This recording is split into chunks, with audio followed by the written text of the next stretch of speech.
A group of strangers wakes up inside a sealed subway train, with no exits and no idea how they got there. Strange station names flash over the speakers, each one sounding almost inhuman. The announcements are clear. Every stop is a test, and failure has consequences no one understands yet. Among the passengers is a quiet young man who freezes when he hears the rules. Not out of fear, but recognition. He has read about these urban legends before. Stories that were never supposed to be real. That's when something even stranger happens. He starts seeing fragments of information others can't. Hidden patterns, warnings about the next stop, outcomes that feel Zarania written. But there's a problem. No one believes him. And even if they did, belief might not be enough to change what's coming. As the train slows toward the next station, the real question hits harder than fear itself. Is this train moving toward escape, or is it quietly erasing everyone one stop at a time? The company administrator opens the presentation file that had been selected as the final recommendation. As the slides begin, curiosity quickly grows about the true nature of the organization known as Daydream. A small cat mascot dressed in blue explains that the company is famous for producing highly effective hair loss treatments. Shortly afterward, another adorable mascot clarifies that the business is actually more focused on beauty products and skincare solutions. Before that idea can settle, a glowing sign appears and insists that the corporation's activities go far beyond cosmetics. The presentation continues by claiming that the company develops every kind of medicine people could possibly need. It presents itself as a remarkable pharmaceutical giant, capable of creating cures that seem almost miraculous. The mascots finish their introduction and gesture farewell, encouraging everyone to learn more about the mysterious corporation. At that moment, the smiling presenter raises a microphone and addresses the audience with an important announcement.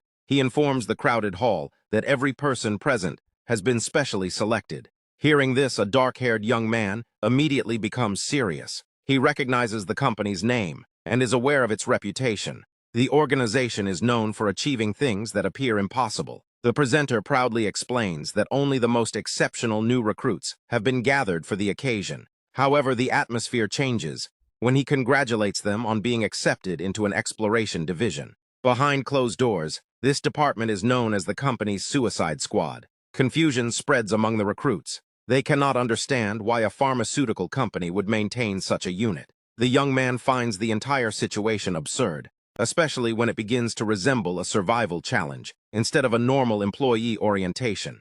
Already uneasy, he starts considering how he might escape. Before the official hiring process can begin, the presenter announces that an unexpected event will take place. A suited man standing with his back turned introduces a practical evaluation designed to measure everyone's abilities. According to him, the assessment will rely entirely on real-world performance. Wearing an unsettling smile, the boss states that he will require cooperation from everyone involved. He snaps his fingers and warns that laziness will not be tolerated. Instantly, the lights cut out, leaving the room in darkness. The recruits begin wondering what is happening. Someone quietly mentions hearing an unusual sound. Moments later, the ground shakes violently beneath them. The dark-haired boy feels tension rising as the tremors continue. When the darkness clears, everyone discovers that they are seated inside a subway car. A voice from the loudspeaker welcomes the passengers and explains that the train will not stop at any ordinary station. The announcement urges everyone to listen carefully to the rules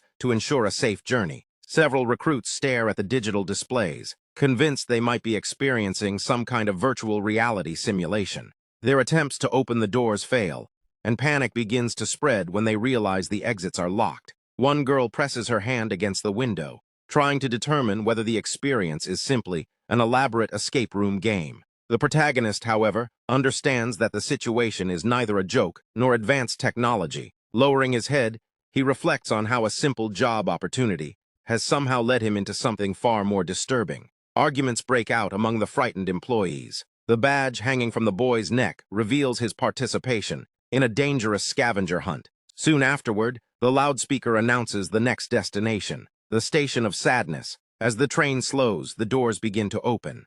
At that instant, the protagonist realizes he has become trapped inside something resembling a horror story. A message displayed against a black background welcomes passengers to the Abyss transportation system. Earlier, a tired young woman had been making her way home through the rain after finishing work. Exhaustion overwhelmed her, and she drifted into sleep while walking. When she opened her eyes again, she found herself sitting inside a strange subway carriage. At first, everything seemed ordinary, but an unsettling feeling surrounded the place. Looking through the train window, she noticed disturbing abnormalities. Strange interference distorted the scenery outside, making the environment appear unstable and unreal. Meanwhile, the protagonist silently observes everything and quickly pieces together the company's sinister intentions. He suspects that the organization is using an urban legend as a method of eliminating new recruits. The loudspeaker repeats the arrival announcement for the dreaded Station of Sadness and instructs all passengers destined for that location to leave the train. As the doors slide open, a 30-second countdown appears and immediately begins ticking away. Outside, the station looks deserted. Thick, ominous mist blankets the area, and a sign confirms the station's identity. Some passengers see nothing obviously dangerous and suggest stepping outside. The dark-haired boy remains silent, convinced that disaster is approaching. One confident recruit argues that the station appears harmless, despite its unsettling name. Another passenger disagrees and advises everyone to remain inside the train.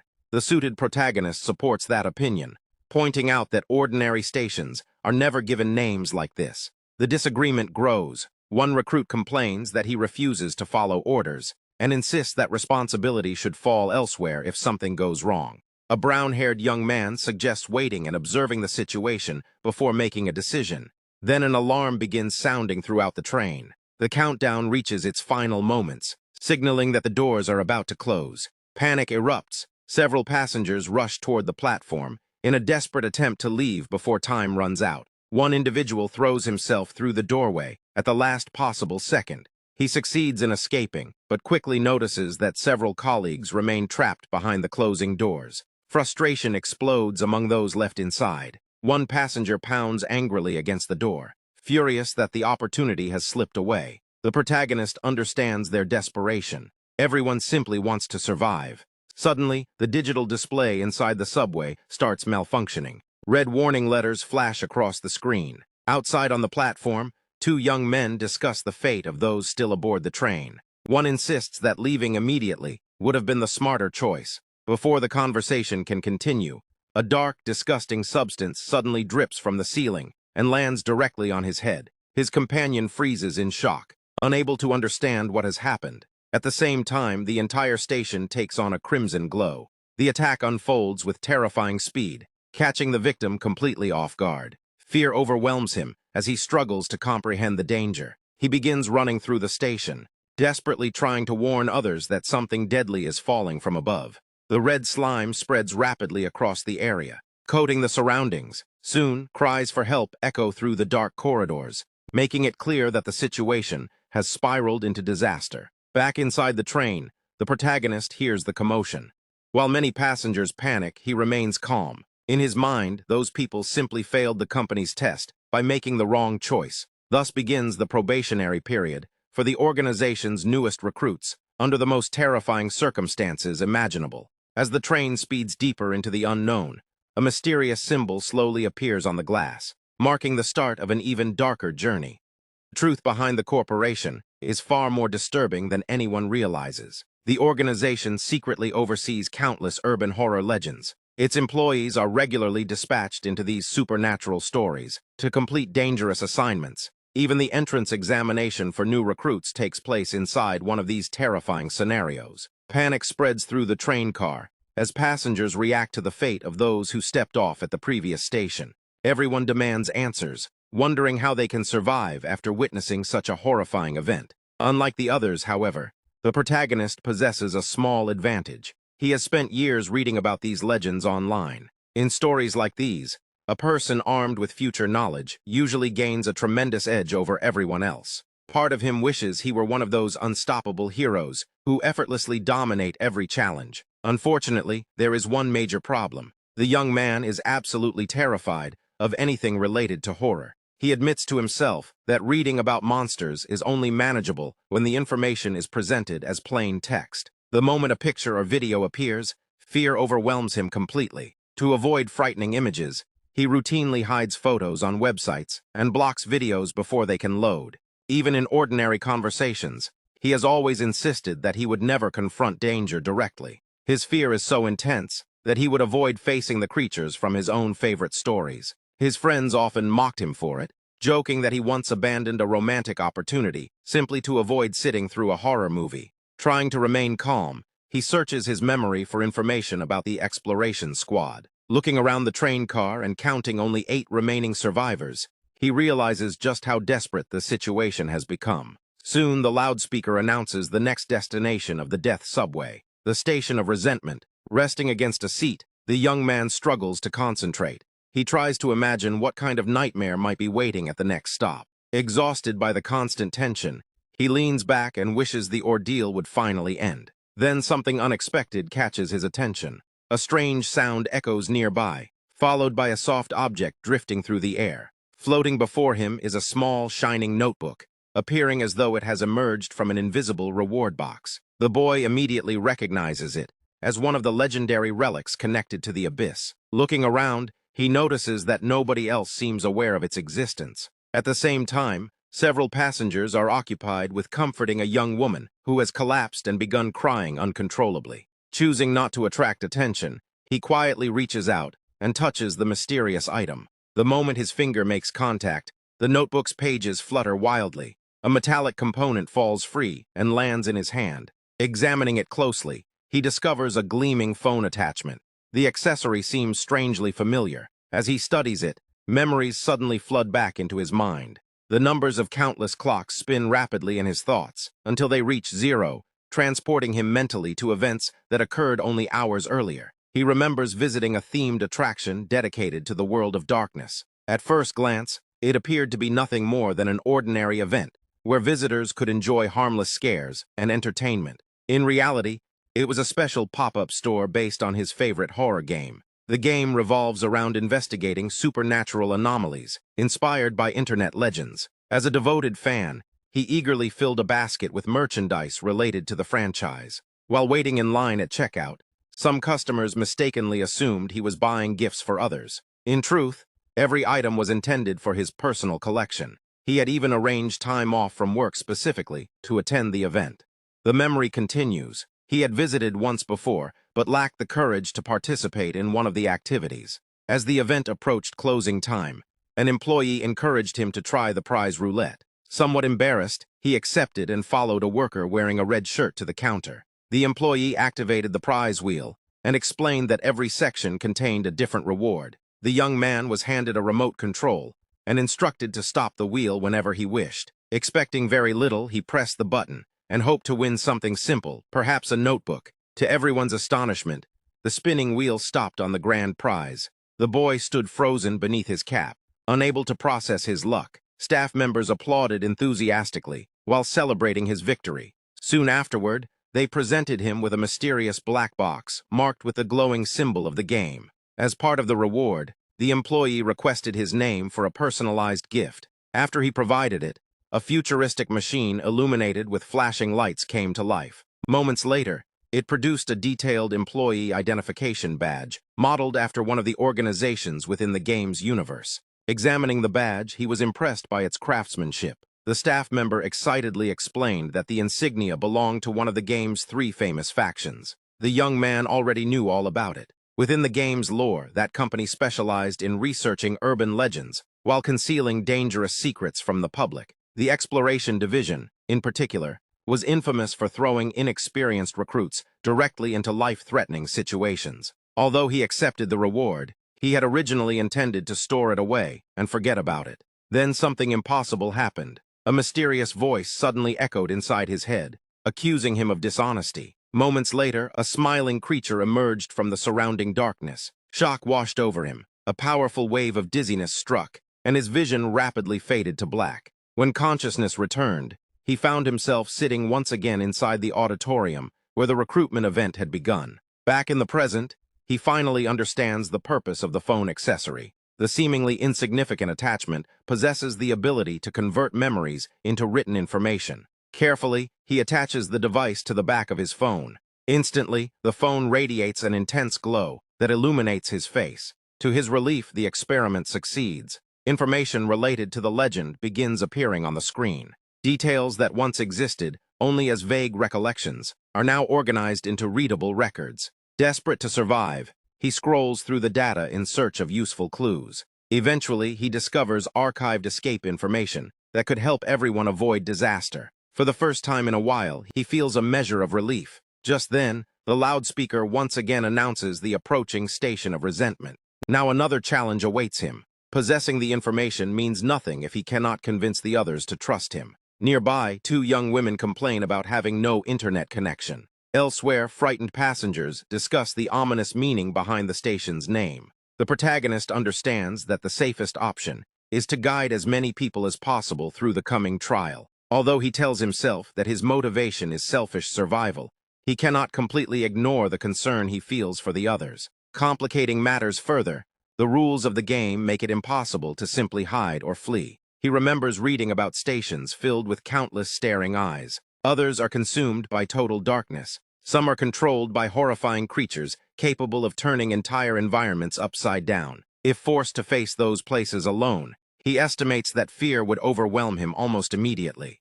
Even so, he knows there is no alternative. Gathering every ounce of courage he possesses, the young man rises from his seat. With determination replacing hesitation, he steps into the center of the train car. The time has come to convince everyone to follow his plan before the train reaches its next terrifying destination. Determined not to draw attention to himself or appear unstable, the young man chose to remain composed. His strategy was simple: earn the trust of a few key individuals first and allow the rest of the group to follow naturally. However, his focus was suddenly interrupted when he spotted a familiar face among the passengers. The sight made him pause. A faint smile crossed his face as he reflected on how absurdly similar their situation felt to a horror story. Shifting his attention elsewhere, he noticed a brown-haired co-worker occupied with her phone. She nearly jumped out of her skin when she realized he was standing right beside her. Taking a seat next to her, he steered the discussion toward horror stories. She admitted that she occasionally watched videos of that kind, and that recent events kept reminding her of them. Their conversation quickly attracted the attention of another colleague nearby. As the discussion expanded, the woman attempted to piece together her memories. She recalled the auditorium somehow transforming into a train carriage. Then came the horrifying substance that dripped from above and attacked her companion. The memory unsettled her so deeply that her body trembled. She remembered how badly the boy involved had suffered and apologized for becoming emotional. While silently assessing everyone around him, the protagonist acted as though he shared the same confusion.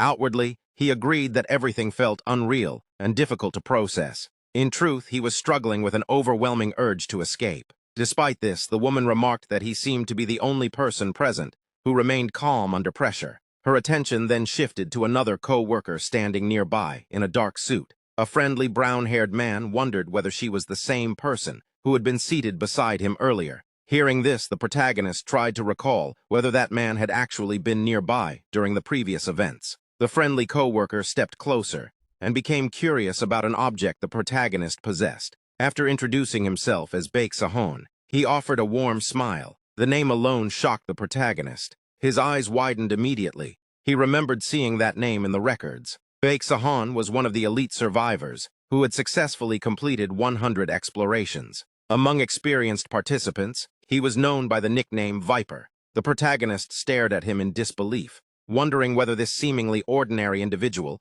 was truly the legendary veteran he had read about. Soon after, a young woman introduced herself as Go Young-yoon. Her name, however, meant nothing to him. Although many survivors operated under aliases, he was usually able to identify them through known traits and descriptions.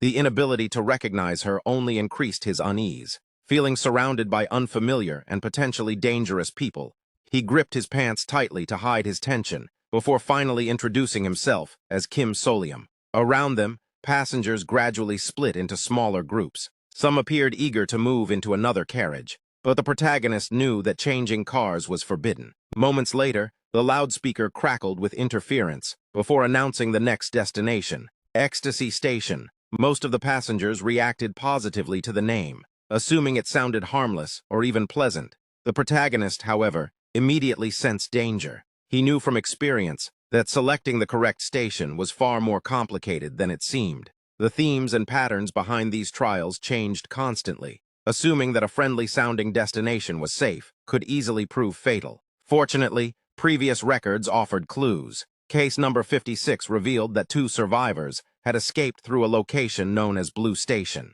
Other reports showed that stations named after body parts were associated with extreme danger, and those who disembarked there often met terrible fates. Additional files indicated that destinations connected to specific years or infamous figures frequently ended in disaster. One report even confirmed complete failure at a station named after the year 2026. As the train approached Ecstasy Station, passengers gazed through the windows at a platform that appeared spotless and welcoming, almost like a beautiful city center. Yet the protagonist felt only dread. Keeping everyone alive was essential, both for survival and for preserving his own mental stability. Without hesitation, he extended an arm to block a co-worker from leaving. Standing firmly in the group's path, he prevented anyone from rushing out. His actions caused immediate hesitation among the passengers. When questioned about whether he was certain the station was dangerous, he calmly pointed out that their circumstances already resembled a horror story. Acting recklessly in such situations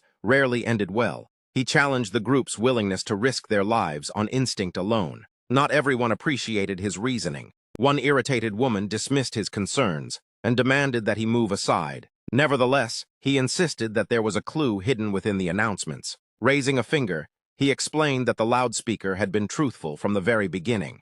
Every announcement emphasized the importance of following instructions carefully. The latest message specifically stated that only passengers destined for Ecstasy Station should disembark. The statement left everyone uncertain. Some wondered whether the station truly was meant for them. One woman argued that the name sounded positive and harmless, making it a logical place to leave. The protagonist refused to back down. Instead, he pressed the question of whether anyone could honestly confirm that this was their final destination. Frustration mounted, and some passengers blamed him for delaying them. In response, he accepted full responsibility for the decision. Moments later, the train doors closed automatically. He declared that he would ensure the group's survival. At the very least, nobody could accuse him of physically preventing them from leaving. Suddenly, a shout drew everyone's attention to the windows. Another carriage had already stopped, and several passengers had eagerly stepped onto the brightly lit platform. For a brief moment, everything seemed normal. Then one of the people outside stepped into a patch of sticky yellow substance. The victim quickly realized that the golden material was binding itself to his legs. Panic erupted. More people became trapped as the substance spread. The liquid burned through flesh, while swallowing its victims whole. A blinding yellow light engulfed the platform. Moments later, nothing remained except ashes. As the train departed, the loudspeaker calmly announced its exit from Ecstasy Station. The survivors inside could do nothing except stare through the glass in horror at the massacre they had just witnessed. One shaken passenger grabbed the protagonist's jacket, reminding him of his promise. Desperate for reassurance, he begged for confirmation that a safe destination existed. The protagonist maintained a confident exterior and reaffirmed his commitment, even though fear and stress were overwhelming him internally. Nearby, the legendary veteran observed everything with interest. He appeared impressed by the protagonist's willingness to shoulder responsibility. People capable of such courage were rare, and he quietly hoped the promise would be fulfilled. Seeking more information, the protagonist asked the veteran whether he had a preferred station. The man claimed ignorance, but the answer immediately raised suspicions. Someone who had already survived the same test should have known more than he was admitting. Before the conversation could continue, another announcement echoed through the carriage. The train was approaching a sharp curve, and all passengers were instructed to remain seated. Everyone obeyed. At the same time, chaos erupted in the front carriage. Sounds of violence and struggle spread panic among the survivors. The protagonist closed his eyes briefly, recognizing that it was already too late to intervene. The train rounded the bend, and the thunderous noise of the tracks drowned out the distant screams. When the curve finally ended, the system announced that it was safe to stand again. Strange marks began appearing across the glass, deepening the group's fear. One young woman broke down completely, sobbing and pleading to escape the nightmare. The protagonist realized that the announcements represented their best chance of survival and focused on keeping everyone calm. Then another alert sounded. The loudspeaker announced that a lost item had been found. Immediately, the protagonist recognized the significance of the message. This was the famous escape rule. According to the system, the rightful owner of the item would be allowed to leave safely at the next station. The announcement continued, providing a detailed description of the missing object. It belonged to a 20-year-old individual. Finally, the crucial detail was revealed. The required item was the right eye of an adult male with blood type A. The announcement repeats its strange instructions, stating that the designated item must be handed over at the next station. Hearing this, the protagonist recalls reading about a similar incident in archived survival records. After checking the information available online, he confirms that the object serves as a special escape pass. The catch, however, is that it can only save a single passenger. Part of him considers ignoring the warning altogether. If everyone simply leaves the train together at the station, there is still a chance that nobody will be harmed. Before any decision is made, another passenger proposes identifying who among them matches the required conditions. The group begins gathering information, asking about ages and blood types. Wanting to avoid suspicion, the protagonist falsely claims to have AB blood. In reality, he is type A, but he sees no reason to put himself in danger. Soon after, a sharply dressed man confidently volunteers, declaring that he perfectly matches the criteria. His calm demeanor suggests he has no idea what fate awaits him. A voice echoes through the subway, announcing their arrival at Rage Station and warning that the doors will soon open. At that moment, the seasoned fighter steps forward without hesitation. A chilling smile spreads across his face as he approaches the young volunteer and verifies his connection to the group. The veteran closes his eyes just as the doors slide open. Showing no emotion, he acknowledges the unfortunate situation before carrying out a brutal attack. Determined to obtain the item demanded by the system, he turns on his own teammate without mercy. The victim collapses onto the train floor, severely injured. Shock sweeps through the passengers as blood stains the scene. The assault ends quickly, leaving the young man no opportunity to defend himself. Barely conscious, he falls onto the platform while the attacker retrieves and cleans the required object. Inside the carriage, panic erupts. Horrified passengers scream at the violence they have just witnessed. The mercenary, wearing an unsettling grin, mocks their hesitation. To him, the rules are straightforward, and surrendering the item is the surest path to survival. He ridicules those who rely on others to decide their fate. Nearby, the brown-haired young woman trembles with fear, while the protagonist silently observes everything. In that instant, he finally understands why the dangerous soldier is known by the nickname Viper. Earlier, he had mistaken the smiling man for an inexperienced newcomer. Now he realizes how wrong he was. The stories circulating online had been accurate all along. The mercenary's personality is every bit as ruthless as people claimed. Rather than sacrificing something of his own, he chose to destroy a teammate to obtain an escape ticket. Yet the protagonist knows something the others do not.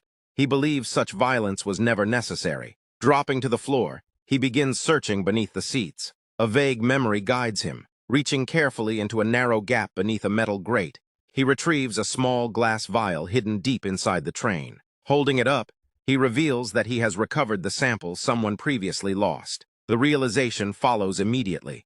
The items requested by the mysterious voice are scattered throughout the subway like hidden treasures. There was never a need to attack anyone for them. The protagonist studies the vial with a serious expression. Suspended within the liquid is a strange biological specimen that emits a faint glow. From across the carriage, the elite soldier notices what he has found and reacts with visible surprise. Before anyone can speak, the loudspeaker interrupts once more, asking passengers to wait. Moments later, it announces that local authorities will provide assistance. Without warning, several needles appear. The unexpected assault catches the injured young man completely off guard, sending him into shock. The system then coldly reports that the required item has been successfully transferred to the team. Back inside the train, passengers discuss the horrifying screams they heard. Concerned about the wounded victim, one of them remarks that the injuries seem severe and wonders whether the protagonist has medical training. The young woman explains that she once studied medicine in college before eventually changing fields. As the conversation continues, the train reaches Hate Station, and everyone's attention shifts toward the protagonist. She approaches him with visible guilt, sensing the pressure resting on his shoulders. Inwardly, he apologizes, aware that he has been relying on others to help secure his own survival. The woman then admits that her thoughts have been occupied by the concept of the final destination. She wonders whether every person's ultimate destination is simply death itself. Her perspective gives the protagonist pause. The logic behind it feels surprisingly convincing. She reveals that she had considered suggesting that interpretation earlier when the topic first arose, but feared it would sound too grim. Instead of dismissing the idea, he sincerely praises her insight. The unexpected compliment catches her off guard as she continues pondering the meaning of destiny. A faint smile appears on his face. Unlike the others, he believes he has finally deciphered the true meaning behind the game's rules. His thoughts return to the word destiny. Looking at the station display, which now references Peace Station, he begins connecting the pattern. The clues hidden within each station's theme seem remarkably straightforward once viewed from the right perspective. He remembers that the safety rules consistently protected those who followed them. He also recalls the passengers who suffered when they chose incorrectly at previous stations. Gradually, he reaches a conclusion. The ideal answer must represent something essential that the group lacks. His memory returns to an earlier scenario where survivors escaped because none of them possessed anything blue. At Assassin Station, most people survived because they were not criminals. Since the current challenge revolves around emotions, the missing requirement should likewise be an emotion absent from the group. Suddenly, an alarm rings throughout the subway. The announcement declares that they have arrived at Peace Station. Without hesitation, the protagonist steps forward. Certain he has solved the puzzle, he confidently informs everyone that this is the station where they must leave the train. A warm smile spreads across his face as he assures the others that their path to salvation awaits beyond those doors. The protagonist's reasoning leads him to a crucial realization. Under normal circumstances, emotions such as anger, frustration, and sadness are common parts of everyday life. Yet in a situation filled with terror and hopelessness, finding someone who remained truly calm would be almost impossible. Still, he believes every challenge has an exception hidden within it. The display panel confirms that the train has arrived at the station of peace. According to its literal meaning, peace represents a state free from anxiety, fear, and worry. The problem is obvious. No ordinary person trapped in such a nightmare could genuinely claim to feel peaceful. As the train comes to a halt, the protagonist reaches out to assist his injured teammate. The wounded young man gratefully accepts the help, and the rest of the group follows behind as they step off the train. The protagonist moves forward first. Deep down, he understands that this choice cannot be undone.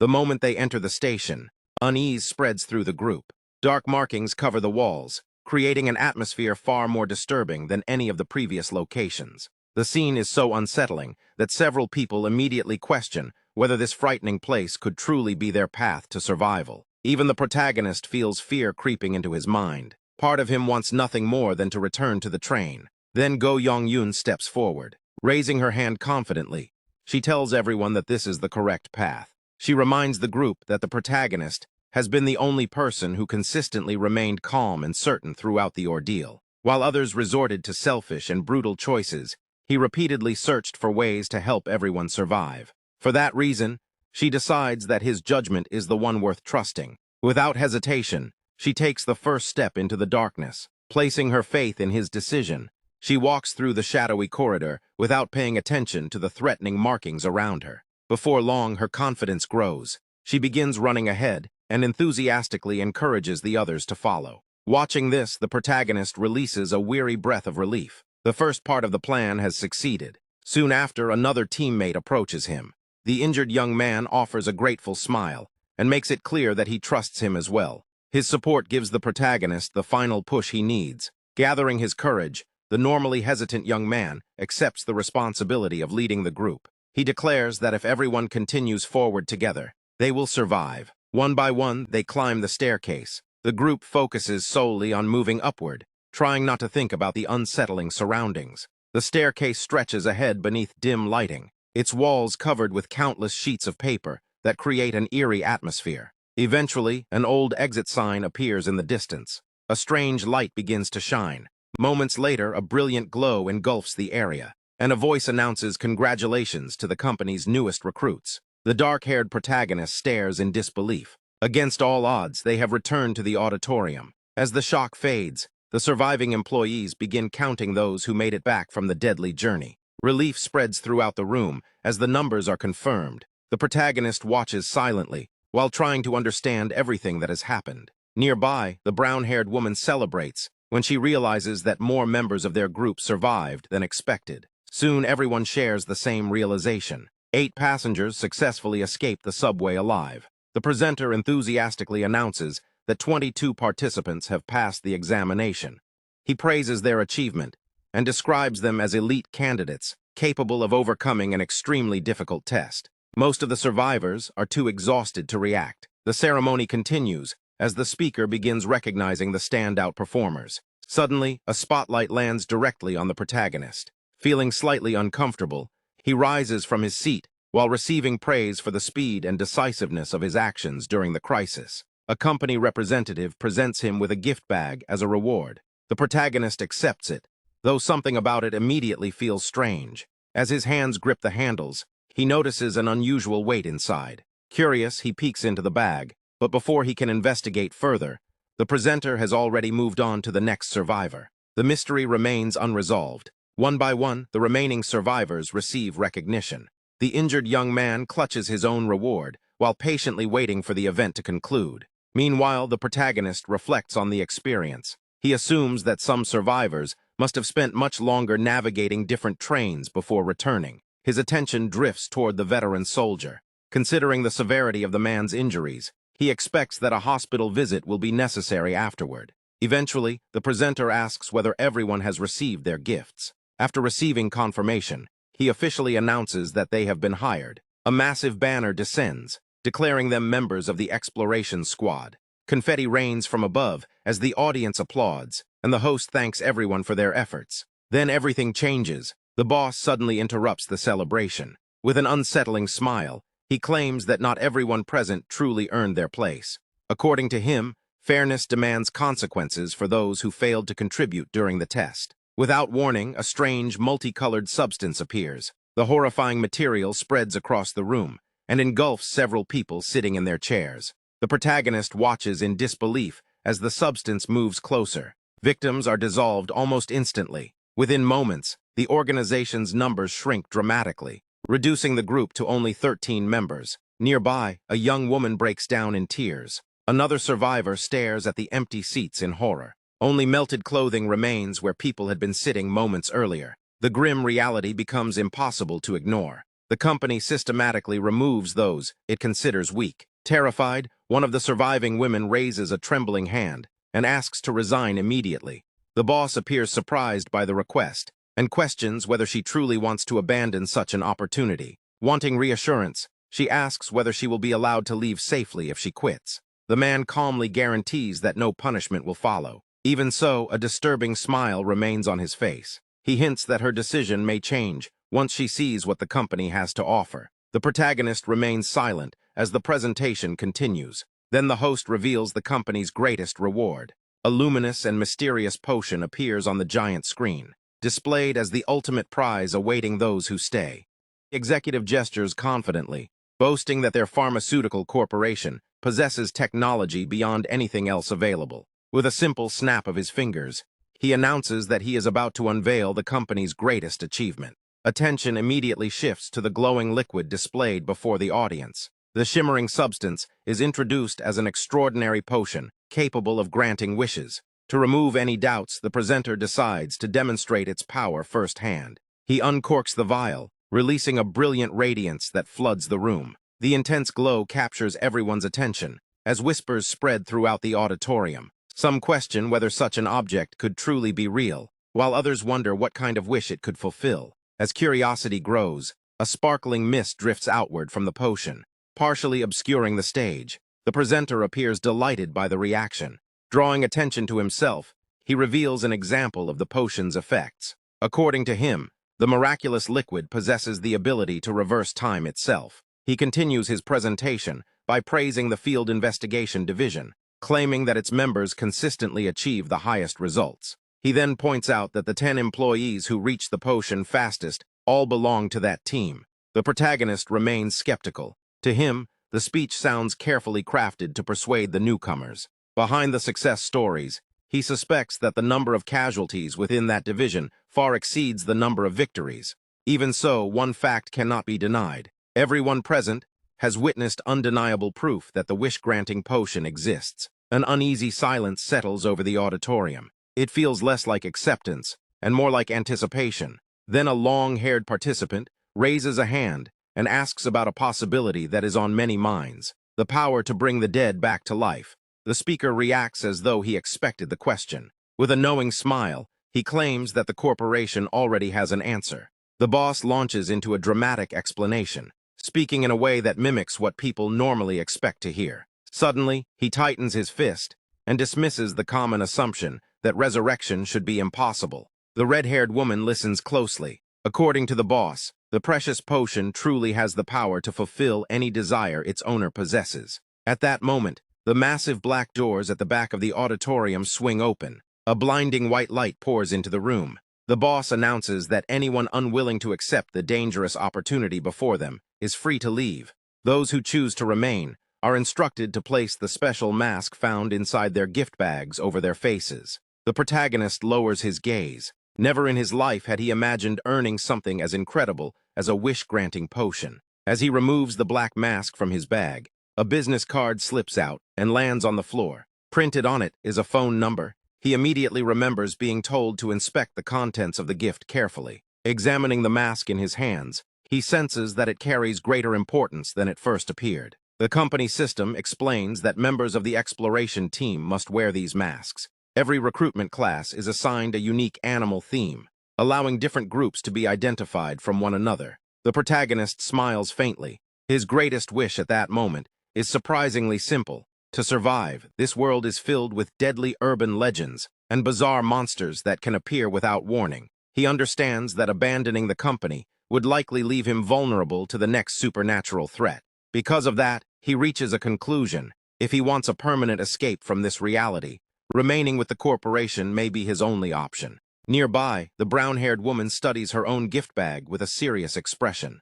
The protagonist notices something interesting. Despite all the danger they have witnessed, none of the survivors seem willing to walk away. As employees begin putting on their masks, the accessories start changing shape. Each one transforms to fit its owner's face in a unique way. Curious, the protagonist wonders what form his own mask will take. Moments later, the answer appears. Dark antlers emerge from the mask, resembling the horns of a deer. The woman beside him stares curiously, trying to identify the animal represented by the design. She then places on her own mask, which develops a pair of curved goat horns. A bright signal flashes through the room.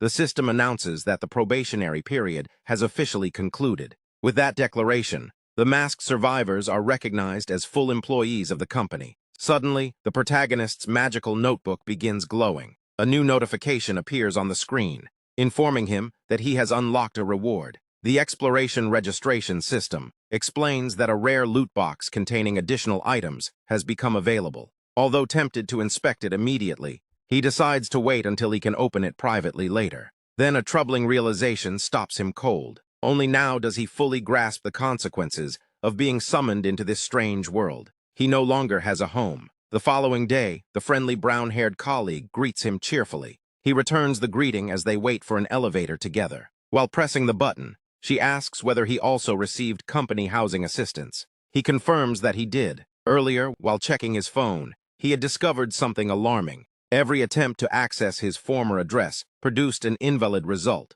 Further investigation revealed that all records connected to his previous life, including family contacts and personal information, had vanished from the device. The realization leaves him with little choice. Accepting the corporation's housing offer becomes a necessity rather than a preference. Without realizing what dangers awaited him there, he agrees to move into company accommodations. During the ride, he silently observes the veteran soldier. Meanwhile, the brown-haired woman explains that 7 of the 13 surviving recruits were assigned company housing. Although the building feels somewhat unsettling, she believes the convenience of living close to work makes it worthwhile. Eventually, the elevator doors open.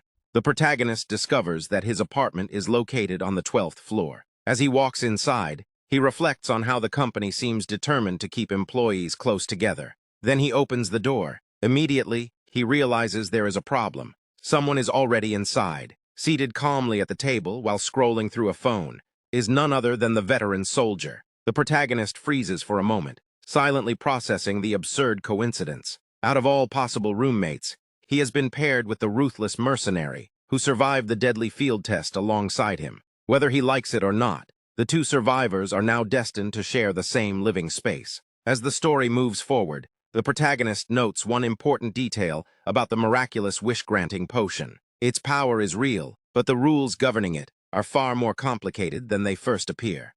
An uneasy silence settled over the room. with neither of them making an effort to speak. The dark-haired boy remained near the doorway, uncertain about how he should respond. His gaze drifted toward the one-eyed warrior, whose injuries had already been treated and covered with fresh bandages. Wanting nothing to do with the awkward situation, the young man briefly stated that he was heading to his room to rest. He turned away, clearly hoping to avoid any further discussion. However, the one-eyed mercenary stopped him with a sharp call, forcing him to pause. The protagonist slowly faced him again, his expression unreadable as he waited for what was coming next. The mercenary unleashed his frustration, criticizing the boy's behavior and calling it completely unreasonable. Throughout the outburst, the young man remained calm and silent, revealing nothing through his expression. Without responding immediately, he stepped closer to his roommate.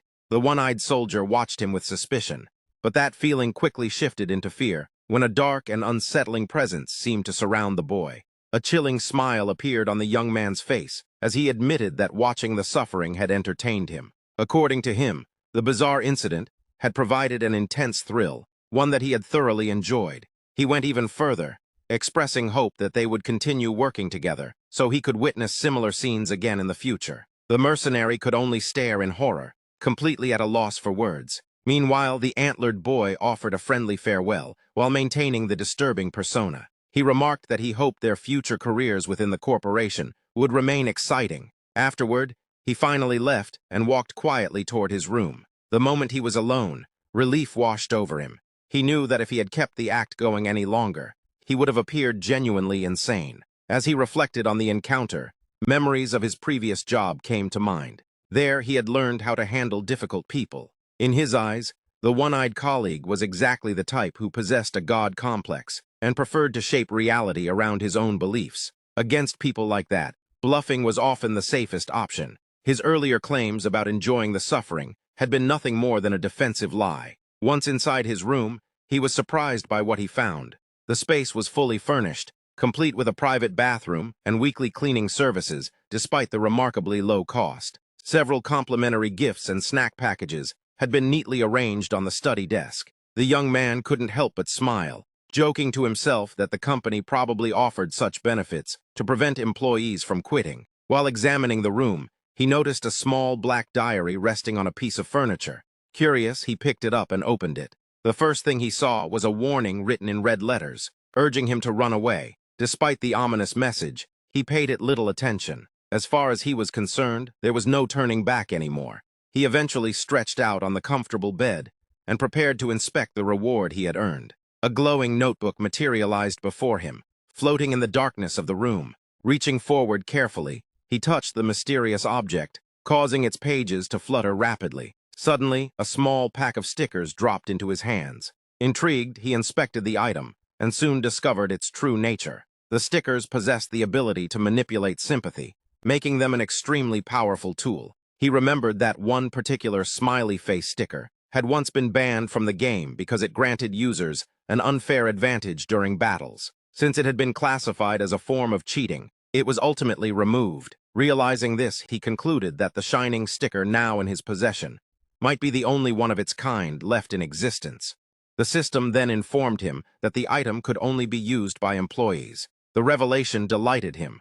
Becoming a new employee had unlocked access to this special feature, giving him a unique advantage. That night, he attempted to get some rest, unaware that something far more frightening was approaching. Lying in bed, he thought about how his official duties at the dangerous corporation would begin the following week. The events of the day had exhausted him, and he quickly closed his eyes. Before long, terrifying dreams centered around the mysterious company invaded his sleep. The next morning, the corporation's massive modern headquarters shone brilliantly beneath the sunlight. As he arrived, a brown-haired coworker approached with concern written across her face. She immediately noticed how exhausted he looked and wondered whether he had gotten any sleep. The young man admitted that he was tired, but reassured her that he was fine despite the nightmares that had plagued him over the weekend. The two continued their conversation inside the elevator. During the ride, she mentioned that her destination was the 10th floor. He pointed out that the feared Field Exploration Division occupied the floors between 10 and 15.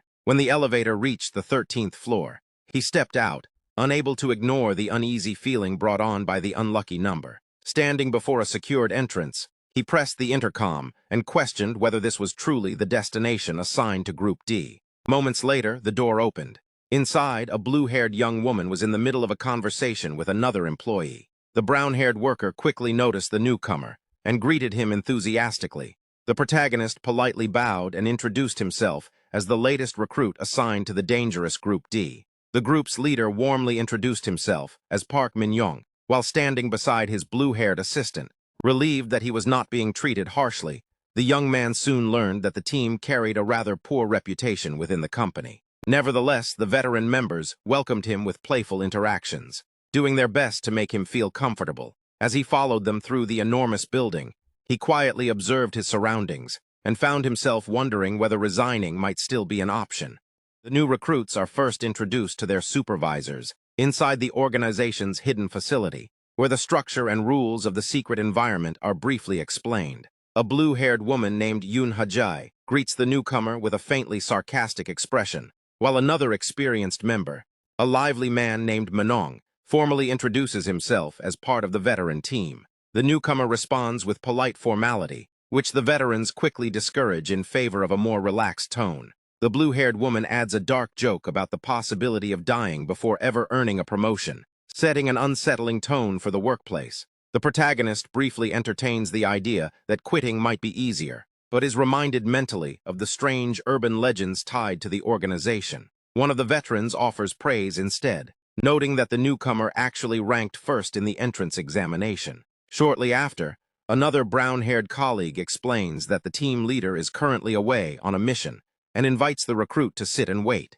During this pause, an old radio on the table suddenly activates on its own, filling the room with distorted audio. It reports calm traffic conditions, despite heavy rain visibly occurring outside. The contradiction between the broadcast and reality quickly catches the newcomer's attention, who realizes that the weather report is completely inaccurate. From this inconsistency, he deduces that the device itself is not ordinary, but an anomalous legend-type object. The supervisor then switches it off and shows clear approval of the recruit's quick reasoning, with veterans comparing his sharpness to something almost supernatural. The radio is explained as a low-level anomaly, capable of predicting fortune rather than real weather, while the newcomer listens quietly with a composed expression.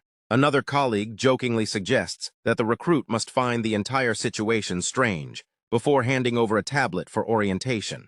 The device glitches with static before launching an official training video. The presentation introduces the organization through animated mascots and friendly branding, framing it as a company dedicated to developing miracle cures. It further explains that supernatural phenomena and urban legends are not myths in this world, but real entities being actively studied and managed. The animation highlights that a special substance known as dew is the key resource extracted from these phenomena. Various myth-inspired creatures and figures are shown, reinforcing that legendary beings exist as operational assets within the system. The organization is revealed to harvest this energy to produce magical potions for commercial use, while also managing dangerous anomalies. Even fearsome entities, such as masked monsters, are depicted as controlled or utilized within this system. Behind the cheerful presentation, the organization's true purpose is clarified, collecting nightmare dew from these entities to manufacture wish-granting products. As the video continues, it becomes clear that these anomalies are the core of the company's power and profit, and that elite political and wealthy clients are the primary consumers of these products. The mascots conclude by emphasizing teamwork and courage as essential to the organization's mission. After the video ends, a supervisor casually asks whether the newcomer found the presentation useful. Another veteran lightens the mood by mentioning that each monster has its own reference guide, and that playful code names are used internally to make the work seem less intimidating. Despite the casual tone around him, the protagonist quietly prepares himself for what comes next. Without warning, he is informed that his first mission will begin the same afternoon. The sudden pace leaves him stunned, realizing how quickly he is being pushed into fieldwork. A blue-haired assistant calmly provides him with a crucial device used for collecting resources and warns him to handle it carefully. She also stresses the importance of wearing protective gear before missions and inspects his equipment with a mixture of curiosity and humor. The team then examines his rough, deer-like horn accessory, joking about its appearance and strength in a light-hearted but teasing manner. After the brief banter, he is instructed to activate his gear and focus on a mission briefing displayed on a screen. The task involves a high-reward challenge involving 3 days of survival tag with a monster inside a marketplace setting. The accompanying image of the creature is blurry but deeply unsettling, and the location is identified as an abandoned convenience store. As the recruit processes the information, his surroundings begin to distort. His vision fades as dark interference spreads through the environment, while the voices around him grow distant and unclear. Before he can fully react, he is seemingly transported away from the facility. He regains consciousness alone, inside the abandoned store mentioned in the briefing. The space is silent and tense, with empty shelves and a heavy atmosphere. A digital clock shows just past midnight, confirming the start of the mission. At first, he assumes it is a controlled psychological test, and that he is not in real danger. That assumption quickly collapses when a monstrous figure with exaggerated eyes and a twisted grin emerges from the darkness. The creature's presence is horrifyingly close, and its unnatural form blends with parts of the store itself, including fixtures like a refrigerator. Panic sets in as the monster advances, and an alarm-like red indicator suggests immediate failure upon capture. In a desperate attempt to escape, the protagonist sprints through the aisles, fully realizing that failure means being forced to repeat the ordeal from the beginning. As the situation resets, the digital clock returns to midnight, signaling that the nightmare loop has begun again. The digital clock on the market's display panel flickers back to midnight, confirming that the survival scenario has reset once again. The protagonist is immediately frustrated, realizing that failure does not end the challenge, but instead traps him in an endless loop of restarts. Understanding that repeated deaths will eventually break his mind, he acknowledges his own fear and decides that relying on instinct alone is not an option anymore. Seeking a safer approach, he takes cover beneath a counter and begins carefully planning a way out. His attempt at calm thinking is interrupted when the monstrous entity reappears inside the store. With its oversized eyes and unsettling presence, it silently scans every corner, methodically searching for its target. Hidden beneath the counter, the protagonist struggles to stay still, covering his mouth to suppress any sound, while panic builds inside him. The creature slowly draws closer, its presence becoming more oppressive with each step, and even the dripping darkness around it heightens the tension of the hiding place. Despite the fear, the protagonist begins analyzing the situation logically. He recognizes patterns in how such anomalies behave, recalling that entities like this often rely on predictable horror tropes to locate their victims. He also understands that any noise or interaction with devices like a phone would immediately expose him. To counter this, he closes his eyes and searches through his mental archive of past legend cases, trying to uncover a rule or weakness that could be exploited. A memory surfaces about a previous incident involving a survival scenario that behaved abnormally due to an unexpected disruption in its scripted rules. In that case, a mission that was supposed to last 12 hours extended far beyond its limit because a critical system signal failed. The delay occurred when a communication line was accidentally severed, preventing the entity from receiving its proper cycle completion notice. The event only ended once the connection was restored, allowing the system to register closure. From this recollection, the protagonist begins to understand a broader principle. Urban legends are not fixed events, but systems that rely on triggers and conditions to progress or terminate. Repeated retellings and distortions can introduce loopholes into these systems, creating exploitable inconsistencies. With this realization, he concludes that if he can artificially trigger the correct termination condition ahead of time, he may be able to force the entire challenge to end. While hiding, he prepares to execute a stealth escape plan, intending to avoid direct confrontation with the monster and instead locate a way to manipulate the environment. However, the creature suddenly appears near the counter area, disrupting his movement and forcing him into immediate danger. The attempt fails, and the scenario resets once again.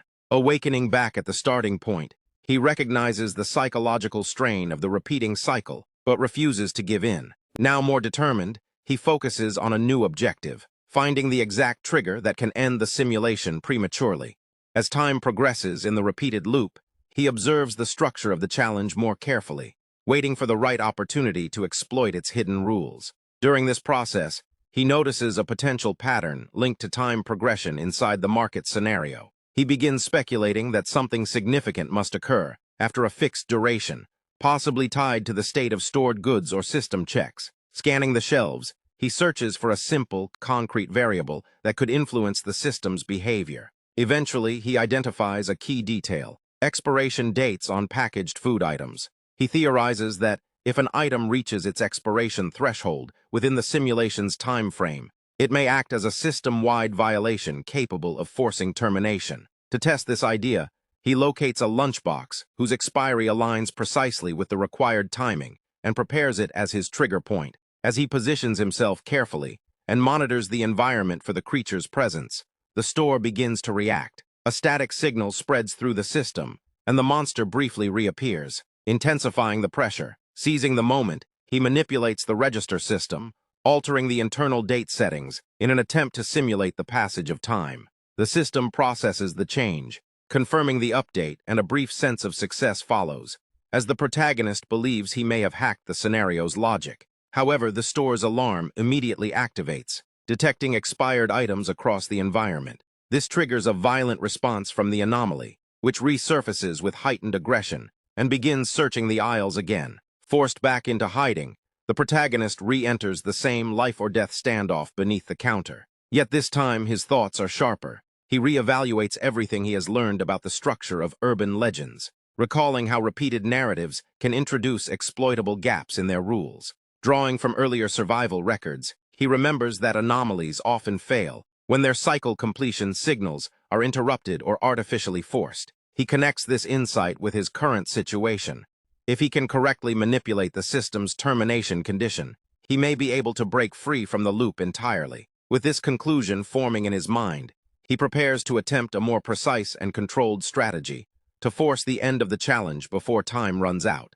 Eunhae remains inside the deadly market simulation, fully aware that the creature is deliberately toying with his mind. While the tension peaks, he briefly lights a cigarette and stands motionless, using the moment to steady himself. He understands that showing panic would only make him an easier target, so he forces himself to stay composed. With a sudden decision, he crouches and attempts to slip away through a quieter route, hoping to avoid direct confrontation. Meanwhile, back in the external facility, the supervising veterans continue their administrative work while reviewing mission progress. The brown-haired colleague suddenly notices a strong vibration coming from the tablet, followed by an urgent system update. The blue-haired supervisor reacts with shock, visibly startled by what appears on the screen. The system confirms that the newcomer has already completed the mission. The entire 3-day survival test has been cleared in just 1 hour of real time, leaving the supervisors stunned. Eunhae internally recalls how narrowly he avoided death during the encounter with the anomaly. Though outwardly, he appears calm and exhausted. The supervisors question the outcome, intrigued by how such a long and dangerous scenario could be cleared so quickly. Eunhae explains that the process was accelerated by manipulating the conditions of the system, simplifying what was otherwise a deadly trial. His explanation leads the team to regard him as unusually capable, even exceptional. Despite the praise, Eunhae quietly admits that his success was driven more by fear than skill. He also expresses frustration at being thrown into life-threatening situations without preparation or warning. The supervisors, however, remain impressed and continue to treat him as a valuable recruit. The conversation shifts when the blue-haired supervisor asks about the rewards earned from the mission. Eunhae reveals that he has accumulated a substantial number of coins, amounting to a significant in-system fortune. He is told that he is allowed to keep all of it, an unusual exception made due to his performance. Privately, he realizes that he has actually earned even more than what he disclosed, though he chooses to remain silent about it. Shortly afterward, the discussion moves to the organization's reward system and point-based economy. A small, red-eyed creature appears near his workspace, observing quietly as the interface displays his newly earned points. He explores the system and discovers that even basic missions yield relatively small rewards, while high-level exchanges require enormous accumulation. One of the catalog items, a so-called wish-granting potion, is priced at an absurdly high point cost, making it nearly unattainable through normal missions. Calculations reveal that acquiring it would require years of continuous effort or repeated engagement in extremely dangerous missions.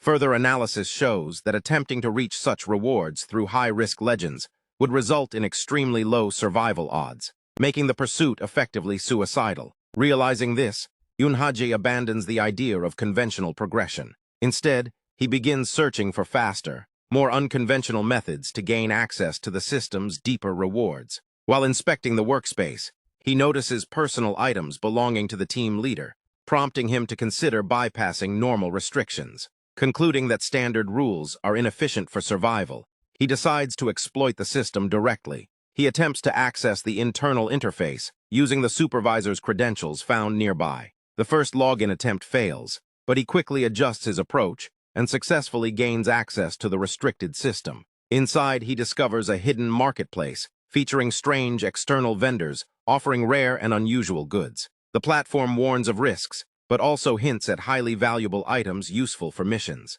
Yunhaje navigates deeper into the system, attempting to uncover hidden sections by interacting with interface commands. After a sequence of manipulations, he manages to unlock a concealed promotional page containing unusual discounted listings. However, most of the available items turn out to be impractical or low value, disappointing his expectations. At the same time, system mascots reveal further information about profit distribution within the organization, confirming that a significant portion of earnings is retained by the corporation. Observing a small creature on the desk, Yunhaje momentarily questions its nature before refocusing on the broader system, now fully aware that survival will depend on exploiting its hidden rules rather than following its intended path. Begins when a strange internet advertisement unexpectedly appears on the screen, breaking the normal flow of the system. Yunhaje becomes suspicious that the company computer may be leaving digital traces behind, so he decides to save the link for later investigation at home. The title of the mysterious page suggests a bizarre theme involving ghost stories mixed with everyday work life. Later, at home, he attempts to reopen the saved link using his phone. As he manually enters the address, the device begins to glitch, displaying distorted visuals and unstable, colorful code patterns. After a brief period of interference, the hidden website finally loads. The page reveals an unusual space-themed online marketplace filled with extraterrestrial goods. Although the design appears poorly optimized and visually unappealing, Yunhaje recognizes that appearances are irrelevant in this situation and begins exploring the catalog carefully. A pixelated alien guide introduces the shop, presenting a selection of strange and often disturbing items. Among the listed products are bizarre tools such as blood-draining utensils and picnic-related equipment, along with several unfamiliar objects. While some items are completely unknown, others are immediately recognizable to him, allowing for quick interpretation of their potential use. One particularly expensive item is ignored for the moment due to its extreme cost, while he evaluates more practical choices. After analyzing the options, he proceeds with a purchase. Payment is processed smoothly, and funds are transferred to the alien merchants. The system confirms that the order has been shipped via rocket delivery, a notification that leaves him confused but intrigued. A countdown appears, and almost instantly, 2 packages materialize in his hands. The delivery is astonishingly fast, and the boxes are still warm, reinforcing the surreal nature of the system. A loading indicator confirms that the contents are being unpacked. Inside, he discovers 2 items, a specialized picnic kit and a coin-based serpent artifact. The picnic kit is described as an item capable of temporarily altering the effects of other tools, making it potentially useful for future encounters. The coin serpent, purchased impulsively due to its original high price and discount, is treated as a speculative investment.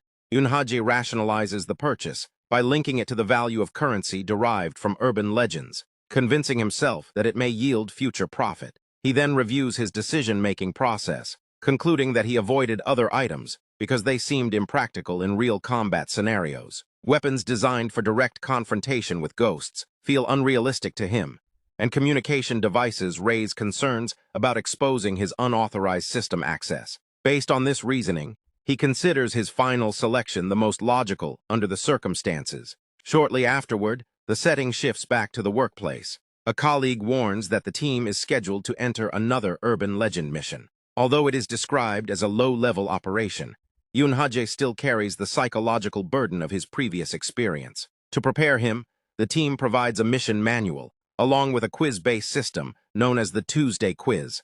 This system functions as a critical evaluation tool, where incorrect answers result in severe penalties. While others suggest taking notes, Yunhaje refuses and instead claims full memorization of the material, surprising his colleagues with his confidence. They begin to view him as an exceptional recruit with near-machine-like processing ability. Despite this reputation, Yoon-hae internally realizes he has not actually studied the material and is unaware of key details about the upcoming mission. His attempts to locate information in the company database fail, increasing his anxiety. The manual explains that entry into the scenario requires only registering a name in a sender field, which triggers the transition into the urban legend. Following instructions, the team submits their identifiers. Immediately after, a flash of light engulfs them, transporting them into the simulation. They arrive inside a stylized game show environment known as the Tuesday Quiz Show. The setting resembles a live performance stage, complete with instruments, background music, and an audience-filled arena. The atmosphere is theatrical, blending entertainment with an unsettling competitive structure. Yoon-hae observes the surroundings carefully while wearing a dark mask, realizing that the entire scenario is designed as a performance-based challenge involving audience participation. The stage is fully prepared, and the environment feels both celebratory and ominous. A host with a television-shaped head appears and officially welcomes the participants, introducing the quiz event to both contestants and viewers. The new arrivals are then presented to the stage audience, marking the true beginning of the trial. As the game show begins, the host acknowledges the tension among the newcomers and emphasizes that every successful show depends on smiling faces. A giant smiling emoji appears across the television screen, making Yoon-hae realize that the bizarre figure with a television for a head is not merely part of the set, but the central entity behind the legend itself. The host continues energizing the audience, insisting that viewers and fans are the true heart of the program. Watching the spectacle unfold, Yoon-hae initially feels relieved. Compared to the horrifying creature from the market mission, this television-headed host appears far less threatening. The studio itself resembles a classic American talk show, complete with an audience, stage decorations, and cheerful entertainment. That sense of comfort disappears almost immediately. A crucial detail suddenly connects in Yoon-hae's mind. As he reflects on the format of old television quiz programs, he recalls a disturbing possibility. The realization strikes him that this legend may not be the harmless low-level scenario everyone believes it to be. Before he can fully process the thought, the show officially begins. A countdown appears, and the system reveals the legend's identification code. Additional information follows, exposing a dark history hidden behind the cheerful presentation. The event is connected to a disaster that resulted in numerous casualties. Even more alarming, the classification shown on screen identifies the legend as an A-level threat, rather than the low-ranked scenario the team expected. Yoon-hae is horrified to learn that historical records indicate only a single survivor. The program briefly transitions into an old film reel depicting scenes from a bloody tragedy. The footage reveals that the nightmare originally started as a seemingly harmless television show that had once been considered low risk. However, during one specific episode, everything changed. Back in the present, the television-headed host cheerfully welcomes the audience to another edition of the Tuesday Quiz Show. He explains that each day of the week has its own themed program, but only Tuesday allows newcomers to participate. Historical records reveal that previous exploration teams entered this legend repeatedly and successfully completed it dozens of times. Yet on one infamous occasion, the pattern broke, resulting in catastrophe. The host then introduces the contestants. Each participant is identified by their assigned code name, and the audience is encouraged to watch whether the newcomers can maintain the show's long history of success. At that moment, Yoon-hae notices a frightening detail. The episode number currently displayed corresponds to the exact exploration count associated with the historical disaster. His teammates remain relaxed and confident, trusting the mission records, but he refuses to lower his guard. The manual had clearly warned that any deviation from the expected performance would result in immediate elimination. Since the show is broadcast live within the legend, every action is monitored. Any attempt to break the script could be fatal. The host notices Yoon-hae's visible nervousness and decides to begin with a simple question. The quiz starts, and the contestants proceed exactly according to the manual. Yoon-hae answers correctly, followed by his teammates, who also clear their questions without difficulty. As the rounds continue, the team maintains a flawless streak. Every answer matches the guide perfectly, and the host becomes increasingly impressed by their performance. Eventually, the program reaches its final question. The television-headed host turns directly toward Yoon-hae and places him at the center of the spotlight. The final challenge concerns the percentage of blood loss capable of causing human death. According to the official manual, there is a single correct answer. Eunhaje prepares to respond. However, rather than following the expected script, he notices the host subtly introducing additional possibilities. One answer becomes 2, then 3, then 4. Recognizing what is happening, Eunhaje reaches an unexpected conclusion. Instead of choosing a single option, he declares that every listed answer is correct. The response immediately disrupts the atmosphere. The host is visibly surprised, and unsettling eyes begin emerging from the surrounding darkness. A producer figure offers him the opportunity to reconsider, but Eunhaje refuses to back down.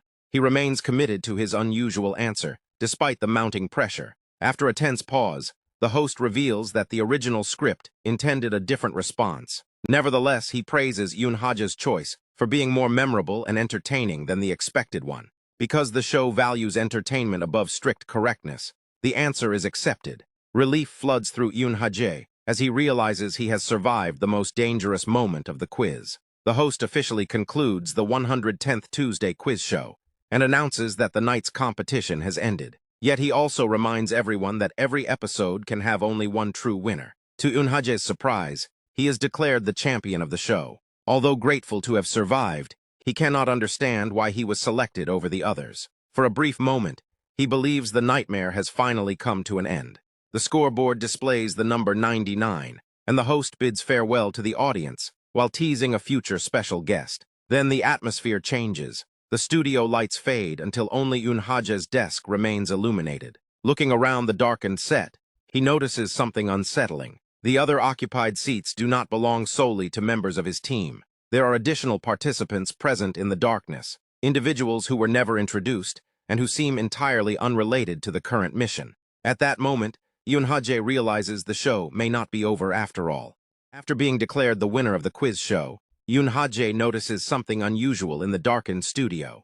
A separate group of 3 participants sits nearby, wearing masks and uniforms, unlike those of his own teammates. Curious, he glances toward his companions and realizes they are also watching the strangers. One of the newcomers, hidden behind a cat mask, locks eyes with him. At that exact moment, the scoreboard changes. The number displayed shifts from 99 to 100. A chill runs through Eunhaje as he understands the significance. The strangers are not audience members, but another exploration team. Confusion spreads through the studio as both groups realize they have somehow become trapped inside the same urban legend, despite the mission records suggesting otherwise. The situation escalates immediately. The studio is suddenly engulfed in violent red flames, transforming the cheerful set into a nightmare. While panic threatens to break out, Eunhaje remembers the most important rule of the legend. Any action that disrupts the program results in punishment. Determined not to draw attention, he forces himself to remain calm despite the chaos around him.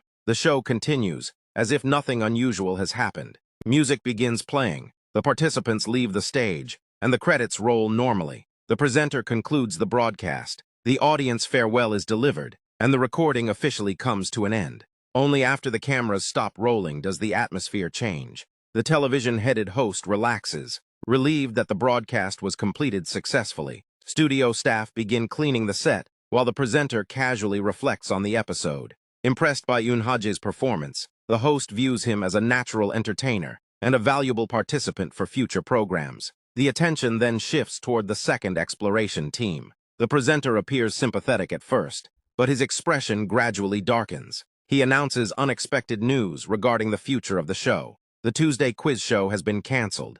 Eunhaje quickly realizes that this does not mean the legend has ended. Instead, only one segment of the program has concluded. The host reveals that a replacement segment has already been prepared, and that all current participants will remain involved. The mission records later explain that the infamous 100th exploration begins precisely this way. The setting remains unchanged, but the quiz portion is permanently replaced because it is considered insufficiently entertaining. The television-headed host introduces the new format and assures everyone that it will be even better than the previous show. However, Eunhaje's teammates immediately attempt to leave, believing their participation should have ended with the completed quiz. Their objections accomplish nothing. The presenter reminds them that participation conditions were accepted when they entered the legend. According to those conditions, leaving before production is finished is forbidden. The television screen that forms the host's face briefly displays a disturbing image, making it clear that refusal is not an option.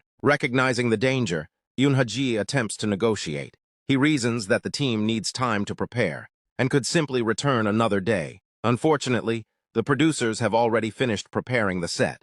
Their decision is final. Moments later, a signal announces the start of recording. A new title sequence appears accompanied by music, officially launching the replacement program. The host welcomes the audience and introduces the next evolution of the Tuesday show. According to the presenter, music has a greater emotional impact than quizzes ever could, making it the perfect foundation for the new segment. The program is revealed to be called the Tuesday Chorus. As preparations continue, a disturbing guest is introduced. A grotesque conductor with the head of a pig is brought forward and presented as the centerpiece of the performance. Before the introduction can finish, however, the host pauses to announce that additional equipment is still arriving. From above, silver musical instruments begin descending from the ceiling. The presenter then selects the first contestant from the newly arrived exploration team. The chosen participant is asked a simple question concerning which creature possesses the longest lifespan. The contestant answers correctly and initially appears to have succeeded. Then the true nature of the show is revealed. Without warning, the participant is impaled. The conductor's horrifying orchestra is exposed as a collection of silver instruments designed for sacrifice. Blood pours onto decorated silver plates, while the victim is decapitated. The severed head is placed among the instruments and transformed into part of the choir. The victim's head remains conscious, forced to repeat its final answer endlessly. It becomes a living instrument in the chorus. The disturbing sound generated by the severed head spreads through the studio, causing headaches, anxiety, and emotional instability among everyone present. The victim's teammate breaks down after witnessing the horror, but the show continues regardless. The host simply proceeds to the next contestant. A blindfolded participant is selected and immediately panics. Rather than joining the performance, he refuses to continue. His decision triggers the revised penalty system, and he is instantly incinerated before the eyes of everyone in the studio. The presenter treats the death as a minor disappointment and moves on without hesitation. Within only a few minutes, multiple participants have already been eliminated. Watching the carnage unfold, Yoon-haji realizes that the rules have changed completely. During the quiz show, mistakes merely threatened failure. In the chorus segment, mistakes lead directly to death. As he desperately searches for a way out, another detail finally catches his attention. The names of his teammates do not appear anywhere in the official exploration records. The omission seems insignificant at first, but given everything happening around him, it may hold an important clue. Meanwhile, the presenter prepares to continue the recording. With a sinister smile, the host selects the next contestant from Yoon-haji's group. The atmosphere immediately becomes suffocating as everyone realizes the pattern. One by one, participants are being called forward, and now the spotlight is moving toward his team. The contestant could not stop imagining the grim possibilities ahead. In his mind, the outcome seemed limited to execution by blade or death by fire. A fleeting image of a gallows surfaced, reflecting the hopelessness surrounding him. Convinced that someone as timid as himself had no chance of escaping such a situation, he almost felt a noose tightening around his neck. It seemed only a matter of time before death reached him as well. Then something shifted. Rather than surrendering to despair, he rejected the fate he had accepted moments earlier. An urgent voice within him demanded that he snap out of his panic. As his thoughts cleared, he realized the crushing sensation consuming him was not simple fear. It was the shock of witnessing an unfolding disaster. Unlike the others, however, he possessed knowledge. He had studied countless crises like this before, making him the person with the highest chance of surviving. Meanwhile, the presenter turned toward the protagonist's teammate and asked whether he was prepared. After calling on Mr. Badger once more, and noticing that the boy appeared calmer, the host awaited an answer. The teammate responded that he was ready, but requested permission to say something first. After receiving approval, he explained that a family member was hospitalized and asked that someone look after them once the program was over. The request visibly moved the presenter. At that moment, several smiling cookies dropped into a glass of milk. The host then returned to the question, demanding the correct answer. Tension immediately overtook the teammate. Before he could respond, the protagonist suddenly rose from his seat and drew the presenter's attention. His teammate stared in disbelief, while the host asked whether Mr. Noru had something to add. Concern spread among the others, who feared interrupting the presenter could have fatal consequences. Leaning against the counter, the protagonist claimed he was suffering from severe dizziness and requested a brief pause to recover. The unusual request caught the presenter off guard. A strange liquid dripped from the television screen that served as his mouth. After snapping his fingers, he declared the matter a production issue. Moments later, he ordered the recording to stop and announced a 30-minute break. The team was stunned. The protagonist had interrupted the presenter and survived. Internally, he celebrated. His gamble had succeeded exactly as intended. He understood that such a move would have gotten him killed if the broadcast had been live, but the show was pre-recorded. The smiling cookies that had fallen into the milk confirmed that his strategy had worked. Earlier, he had used a smiley face sticker capable of generating feelings of friendship in intelligent beings. Combined with Alice's picnic kit, which amplified item effects, the influence became even stronger. Although he had not been certain it would work, the results suggested the presenter had indeed been affected. The host apologized for the inconvenience and explained that he needed to replace his antenna. He instructed the staff to escort the protagonist to the waiting room. Mentioning that the young man had promised to bring him water, the presenter advised him to rest. The protagonist responded with a subtle smile, pleased that he had successfully deceived the creature. As a 30-minute countdown appeared, he recognized that he had secured valuable time for the team. The challenge now was to use those minutes wisely and create a solution before the break ended. Once inside the waiting room, he confirmed that he was completely alone. Finally able to act without interference, he leaned against the wall and exhaled in relief. The brief respite was welcome, but 30 minutes would disappear quickly. If everyone was going to survive, he needed to act immediately. His thoughts turned to an item the assistant manager had given him before the mission. Examining it closely, he noticed that it resembled a button. Curious, he pressed it. A clicking sound followed. Soon afterward, a dial tone echoed through the room, and part of the wall slid open to reveal a hidden passage. At the same time, a white-haired man introduced himself as Lee Jae-yoon through the device. The story's title appeared once again against the backdrop of an old movie theater. The protagonist quickly realized that the button was actually a communicator linked to the assistant manager. Seeking confirmation, he asked whether the person on the other end was the leader of Team D. The answer was yes. Introducing himself as the new recruit, Kim, he immediately reported the emergency. Without hesitation, he warned that every member of Team D would be dead within exactly 30 minutes. The leader listened carefully and requested a concise 5-minute explanation. The protagonist outlined the situation and emphasized that everyone would die as soon as the break ended if nothing changed. In response, the leader asked him to secure another 30 minutes. The suggestion seemed impossible. Irritated by how calm the leader sounded, the protagonist questioned whether he truly grasped the severity of the crisis. He then asked whether an additional half-hour would actually make a difference. The answer was straightforward. It would. The leader explained that he needed extra time to obtain weapons and specialized entry equipment from the security division. This led the protagonist to wonder whether the man could personally suppress a Level A anomaly using such gear. If so, he would be dealing with one of the most significant figures in history. To test a growing suspicion, the protagonist asked what type of mask the leader was wearing. The response opened up numerous possibilities in his mind. Back in the studio, the break finally came to an end. The presenter summoned the protagonist back to the stage and asked whether he was feeling better. The host enthusiastically spoke about creating the greatest broadcast ever and praised the young man for his hard work. The unusually warm treatment did not go unnoticed. The protagonist immediately recognized that the smiley face sticker's effect was still influencing the presenter. With that realization, he felt that every piece of his plan was finally in place. All that remained was to trust that it would succeed. His only concern was whether the other 3 members of his team had managed to survive. Approaching the presenter, he prepared to reveal something important.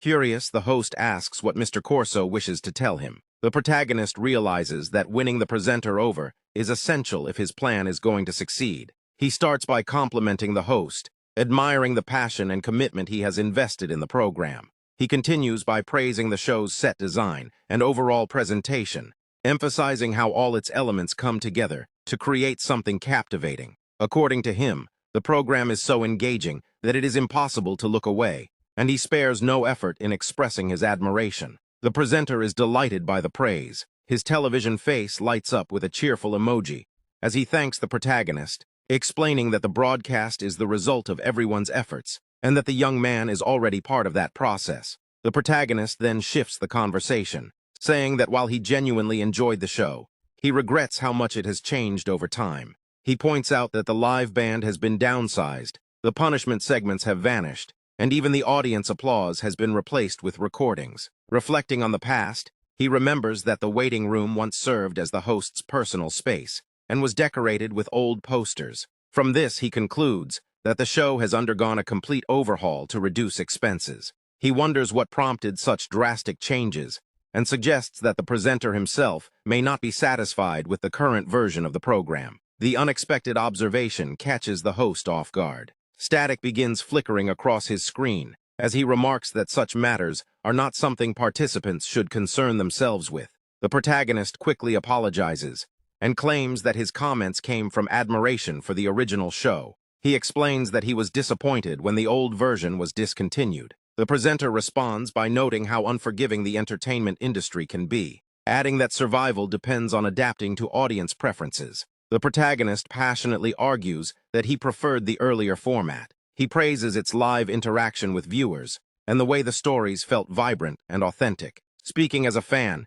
he insists that the previous version had a unique charm before dismissing his own opinion and apologizing for becoming overly emotional. The host falls silent. More static spreads across his screen as he appears lost in thought. Suddenly, he announces that filming will resume in 60 seconds and instructs everyone to return to their places. A countdown immediately begins. Confident that he has made the necessary preparations, the protagonist watches the timer tick down.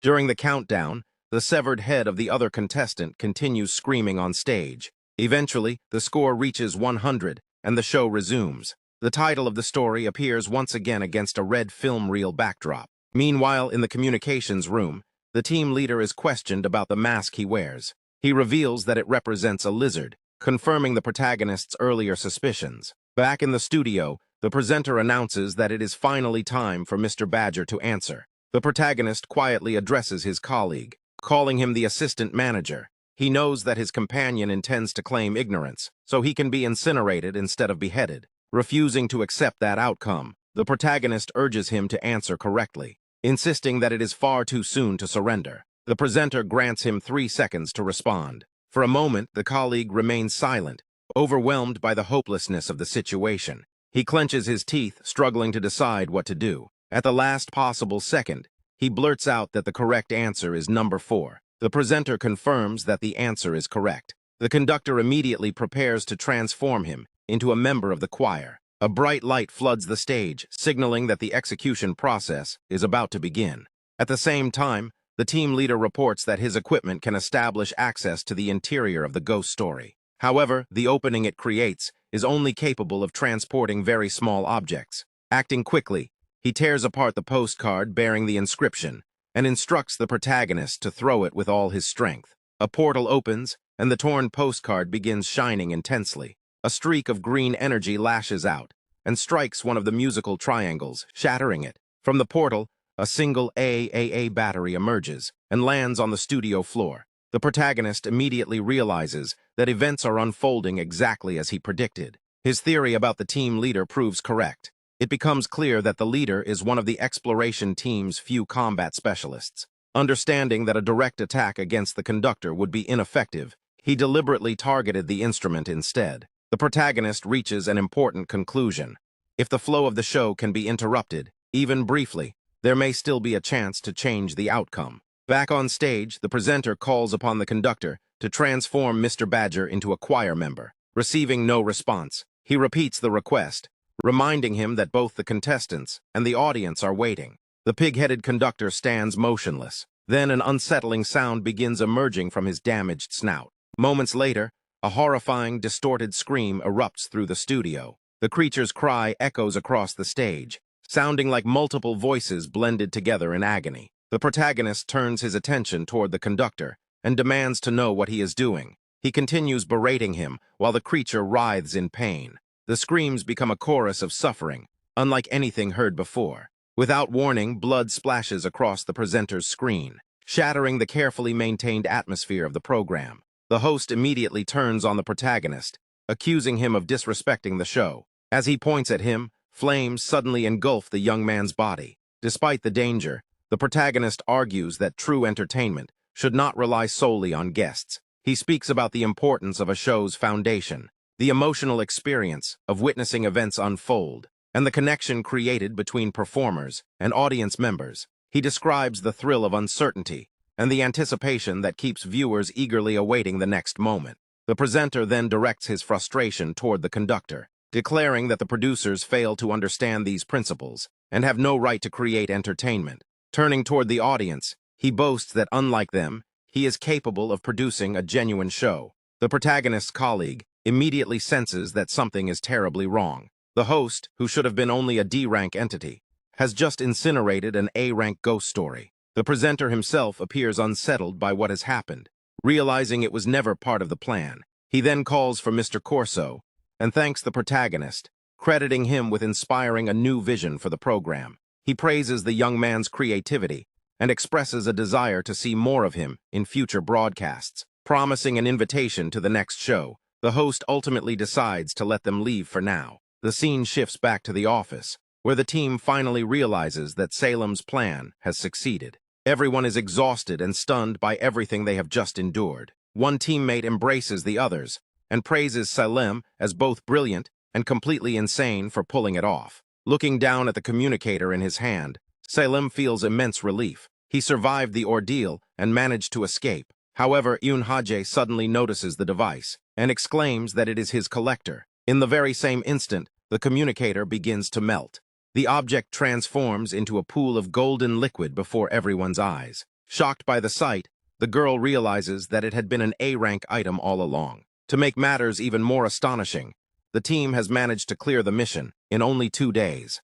The following day, while Kim Solium focused on recovering from the ordeal, the rest of the rookie employees returned to their normal routines. Among them was Ko Young-gun, a newcomer who checked her current performance record within the company. In only 3 days, she had successfully completed 2 F-rank darkness missions and accumulated 66 points. Considering that most rookies only managed 1 or 2 missions per week, she felt reasonably satisfied with her progress. Although she found the veteran members of her team somewhat distant, she appreciated that they treated her fairly. Her ultimate goal remained unchanged, earning 500,000 points for a wish ticket. The dream felt far away, but she was determined to reach it no matter how long it took. As she thought about her future, she wondered whether the other recruits shared the same ambition.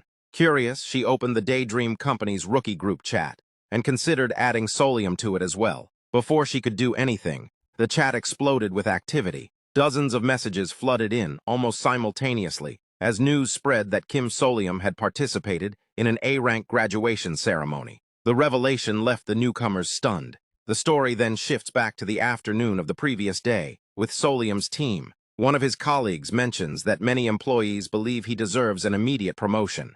However, several departments oppose the idea because nothing like that had ever happened before. Despite the disagreement, everyone was relieved that the mission was over. The colleague admits that he genuinely believed he would die during the operation. Grateful to still be alive, he thanks Solium and offers him some sweets. Solium declines, insisting that the exploration records deserve the credit rather than himself. The manager refuses to accept that explanation. She argues that the team is far from incompetent and only struggled because they underestimated the mission after seeing its D-rank classification. Determined to prove their abilities, she vows to perform better during the next darkness mission. Solium quietly hopes there will never be a next one. The manager then wonders how upper management documented the incident, since no clear information has reached them. She wishes their team leader would push the matter further, though she knows that is not his style. One colleague jokingly suggests she get promoted and handle it herself. She immediately responds that she would rather quit before taking on such a responsibility. After that, she simply sits in silence and continues drinking her coffee. A short time later, another team member announces that the leader's meeting has concluded and that he is on his way back. Solium immediately becomes interested. The narrator explains that the team leader is manager Li Jian, a famous figure in company records, known by the nickname The Lizard. Moments later, the office door opens. As the team greets their returning leader, Solium freezes in disbelief. The truth behind the nickname is revealed. Li Jian is not merely associated with a lizard symbol. He literally appears to be a lizard-headed humanoid. The bizarre sight leaves Solium completely stunned. What confuses him even more is that none of his teammates seem remotely surprised by the leader's appearance. They behave as though nothing unusual is standing before them. Trying to rationalize what he sees, Solium wonders if the television presenter somehow left him with lingering hallucinations. However, his hopes are shattered when he notices a familiar object hanging from the leader's belt. The lizard mask is there. That detail sends him into a panic. If the mask is hanging at the man's waist, then the reptilian face cannot be a disguise. It has to be real. One colleague introduces manager Li Jian and jokes that Solium must be overwhelmed by the leader's impressive appearance. The lizard-headed manager then turns toward him and addresses him as Mr. Noru. Fixing him with a sharp gaze, the manager asks a simple but unsettling question: whether Solium can see him. For a moment, Solium is too shocked to respond. Eventually, he stammers out a confirmation, while desperately trying to convince himself that his eyesight is functioning normally. Li Jian calmly acknowledges the answer and moves on, while Solium struggles to keep his expression under control. At that point, he realizes a disturbing truth. Everyone else appears to be seeing an ordinary human face. For some unknown reason, he alone perceives the manager as a giant reptile. Unable to understand why, he decides the safest option is to hide his reaction and pretend nothing is wrong. The meeting then turns to the investigation surrounding the recent incident. According to Li Jian, the disaster began because another team entered the exact same story. Due to an administrative mistake, the quiz show scenario had been scheduled twice. The second team entered roughly 50 minutes later, after taking a timeout. Because of the mission's initial survival statistics, management claimed there was insufficient evidence to classify it as an A-rank scenario. As a result, the request to upgrade its rank was rejected. The team is furious. The manager argues that an entire team was wiped out, and that the solution obtained from the mission was clearly A-rank material. Nevertheless, upper management insists that high-rank solutions can occasionally be extracted from low-rank darkness missions. One colleague becomes so angry that he wants to confront management directly, but Li Jian stops him before he can act. The discussion then shifts toward rewards. Someone wonders whether the mission will ultimately be recorded as a D-rank achievement. Solium learns that management approved a separate compensation package to settle the complaints. The team will receive a special one-time reward equal to the payout for clearing an A-rank course. Each participant will earn 30,000 points. Because of his exceptional contribution, Kim Solium will receive an additional 10,000 points, bringing his total reward to 40,000 points. The announcement immediately lifts the team's spirits. One colleague celebrates reaching 30,000 points, joking that his termination date is moving further away. The manager comments that the distribution feels strange because Solium carried the operation almost entirely by himself. Solium, however, has no objections. In his mind, the arrangement is preferable to a promotion. A higher rank would only expose him to even more dangerous missions. Having witnessed firsthand how easily people die in this world, he has no desire to rush toward greater risks. He also understands why the others deserve their share. Every employee in the company is risking their life for points. Everyone has personal goals they hope to achieve through a wish ticket. Those points are more than a reward. They are a lifeline. In a place like this, points are practically equivalent to life itself. When the team checks the final records, Solium sees that a total of 40,100 points has been added to his account.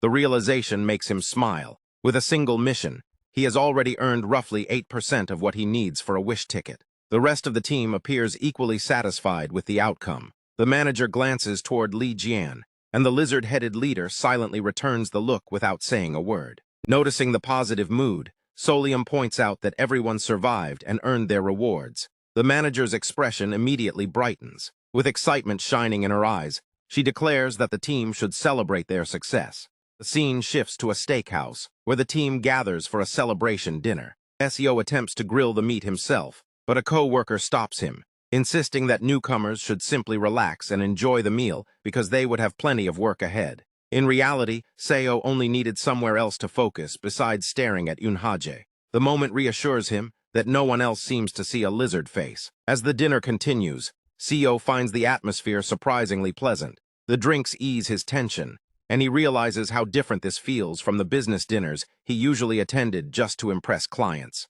For the first time in a long while, he enjoys a meal in peace. When Yunhaje brings up the 40,000 points Seo recently earned, Seo explains that he is saving them for a wishing ticket. After that, an awkward silence settles between them. Trying to keep the conversation going, Seo asks how he should spend his points. It feels almost as if he has discovered a way to operate the lizard face superior, and only needs the correct command. After a brief pause, Yoon-hae advises him to invest in customized mission equipment. The unexpected answer leaves Seo deep in thought. The story then explains one of Daydream's key systems, personalized equipment. Every employee can obtain unique gear designed specifically for them. Since the company sends workers into terrifying ghost stories to collect potions, these items help improve survival chances. They do not grant supernatural powers, but instead enhance certain attributes. Because they are built for exploration, however, their functions are often vague and difficult to understand. The team later visits a company annex where useful and secure ghost stories are stored. Among them are special phenomena, such as a radio that predicts fortune. Yoon-hae explains that these are known as Twilight-level stories. Officially ranked E, some are more useful than D-rank stories, and safer than F-rank ones. Twilight stories can also be used to create custom equipment. Seo remembers that the exploration team controls 3 such stories: the Toy Maker, the Seed Kit, and another Darkness. He wonders which one will be used. Soon, a co-worker announces that the person in charge has arrived. Seo is surprised to discover that the caretaker is a hooded employee. After a request for authorization involving Darkness number 99, a massive metal door opens with a loud clang. The team walks through a dim corridor before reaching a room marked with the number 99. Inside rests the Seed Kit, a darkness capable of treating objects like plants and cloning them. A co-worker explains that their department has exclusive access to it. When Yoon-hae asks about the cost, he learns that each use requires 1,000 points.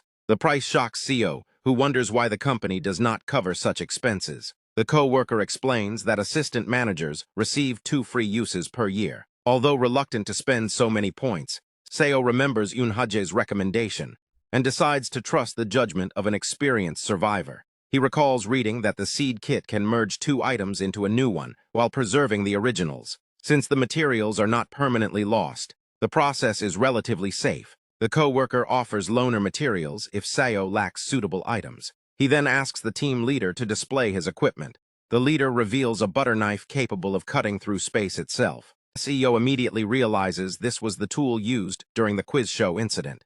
Another co-worker demonstrates his own equipment, and Seo notices that none of them specialize in defense. Interested, Seo decides to borrow the leader's knife as one of the ingredients. He is instructed to place the chosen items into the machine. Before he begins, Yoon-hae warns against inserting real plants. Although the machine's sensors would reject them, it is safer not to risk it. Looking around, Seo notices that every plant near the machine is made of plastic. A memory suddenly returns to him.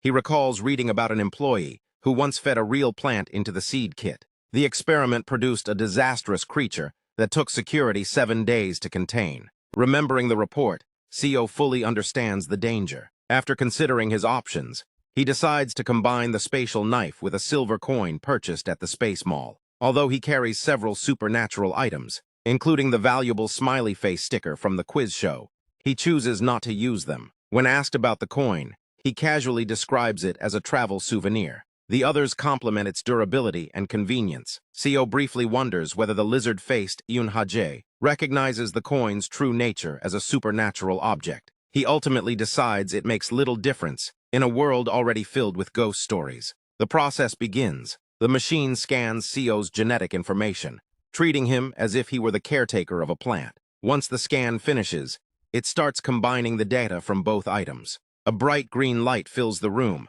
while the team watches the transformation unfold. When the procedure ends, a message appears congratulating Seo on obtaining his very first personalized item. The team shares in the excitement as the newly created equipment is finally revealed. Yoon-hae tells Seo to test his new equipment at home, since nobody fully understands its abilities yet. After praising his efforts and telling him to get some rest, she leaves him with a promise to meet again the next day. Back home, Seo closes the door and prepares to examine his new weapon. Sitting comfortably on the sofa, he recalls the ingredients used in its creation: the team leader's spatial butter knife and the silver serpent coin purchased from the alien shop.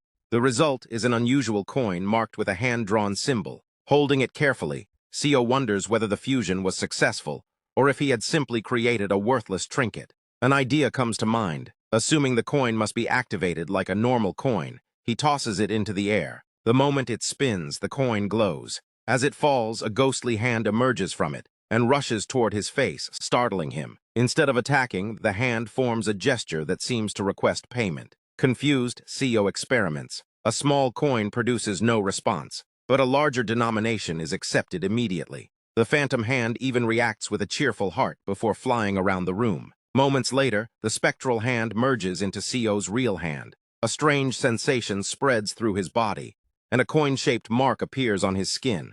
From that mark, a shadowy hand emerges and floats beside him. Realizing this is likely the ability of his customized equipment, CEO begins testing it. The floating hand obeys his thoughts perfectly, earning the nickname Third Hand.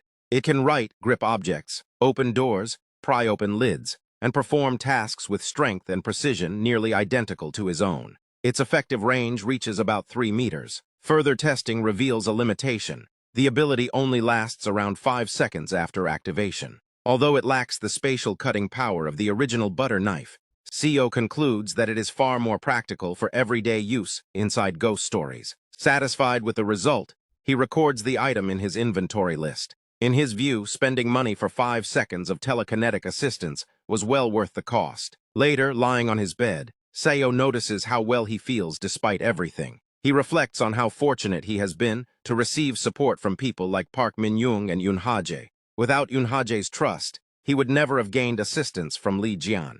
Though he has no idea how many ghost stories await him, he feels capable of facing them. As he drifts off, he believes he may be able to endure this strange life. The narration then reveals that this confidence would soon be tested. Back at the office, Yoon Ha-jae calls CEO over with an unusually serious expression. She informs him that the team's assignments are about to change. A company notice appears, explaining that employees are sometimes reassigned once they reach certain milestones. CEO can hardly believe the timing. Considering he is only on his 3rd day, Yoon Ha-jae asks whether he has seen the latest announcement. The notice celebrates the resolution of Tuesday's quiz show incident, highlighting the recovery of an A-rank item. Team D is publicly praised as an example for other employees, while CEO is singled out as the primary contributor and rewarded with 40,000 points. Annoyed that his name has been exposed to the entire company, CEO asks if this means a department transfer. Yoon Ha-jae clarifies that the team itself is not changing, but their workload is. Until now, the team mainly explored ghost stories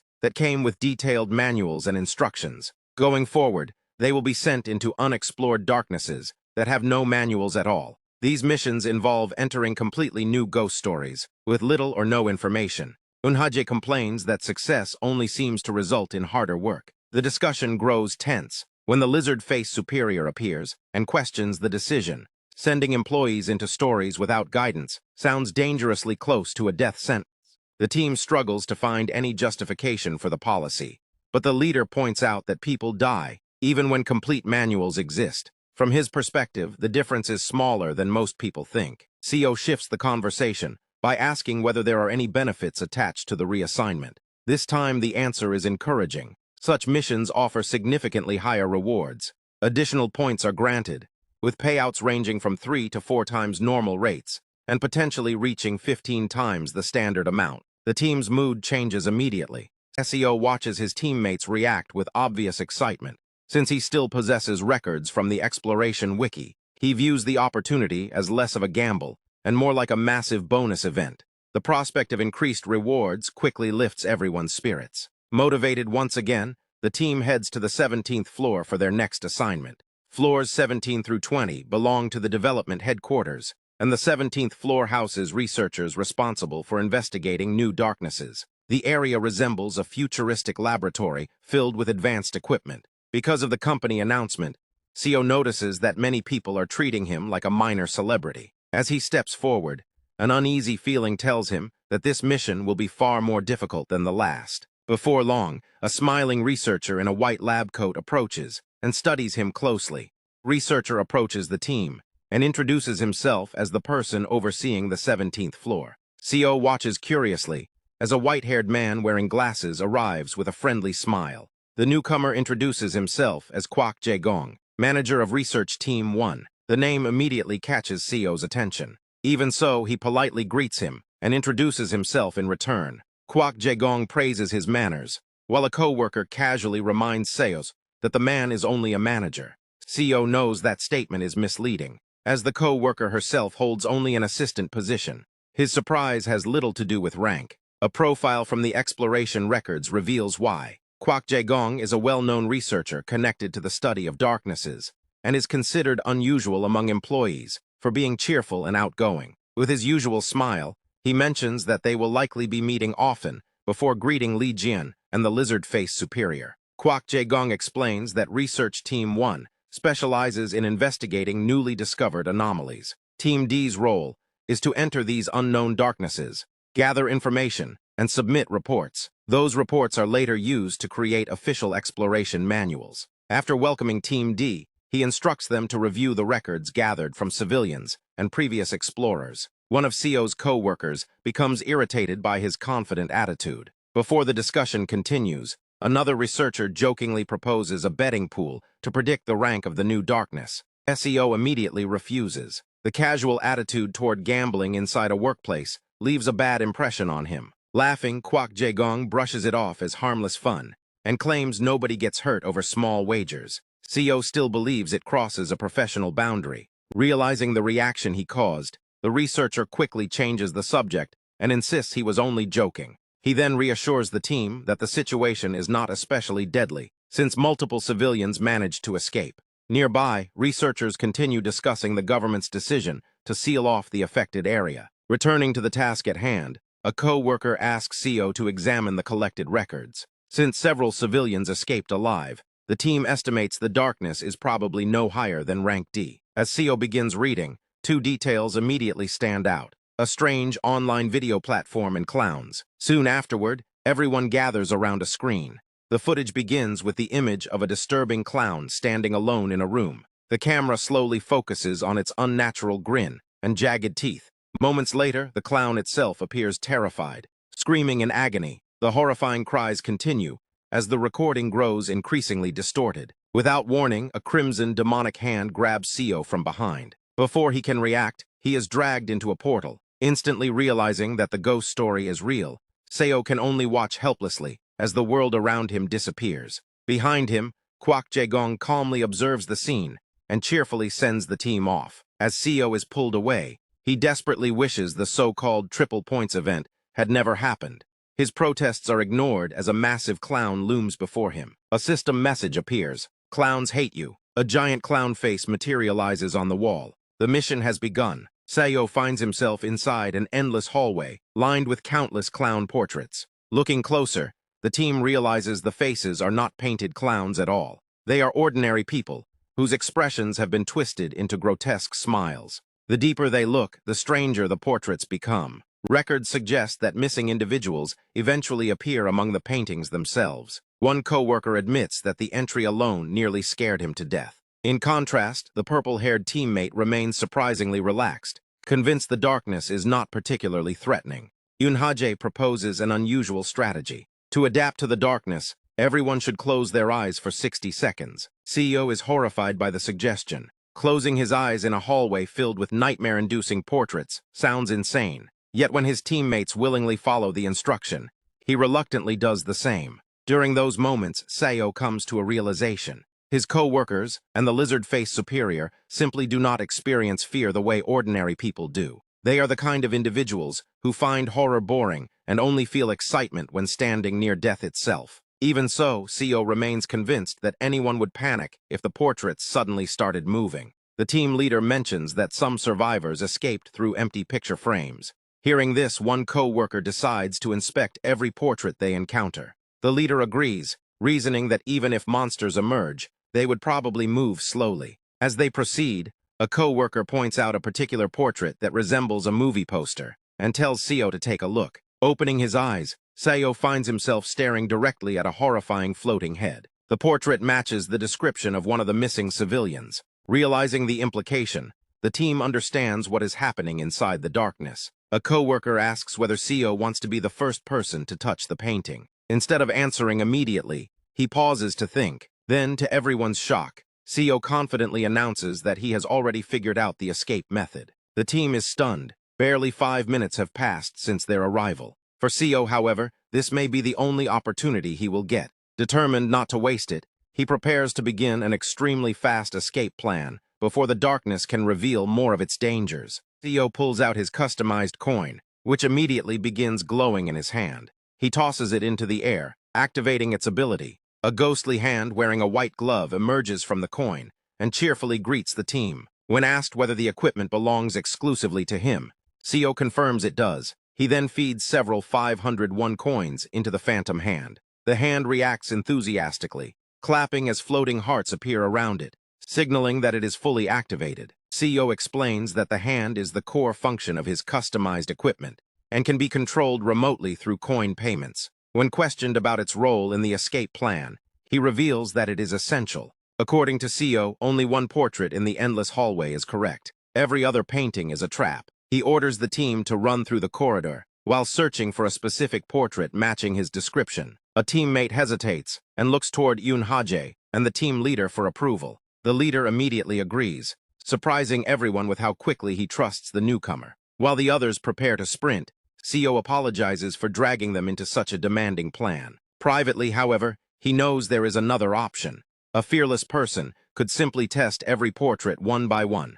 Seo has no intention of taking that risk. At one point, the pressure becomes so overwhelming that he imagines himself already dead on the floor. Snapping back to reality, he realizes speed is their only advantage. A timer shows 4 minutes and 29 seconds remaining as he orders everyone to move. Meanwhile, back in the research laboratory, the staff continue discussing the mission. One researcher asks whether rank D remains the safest prediction for the darkness. Assistant Manager Lee immediately scolds him for openly discussing bets in front of other departments. Although the researcher apologizes, Kwak Jae-gong grows irritated.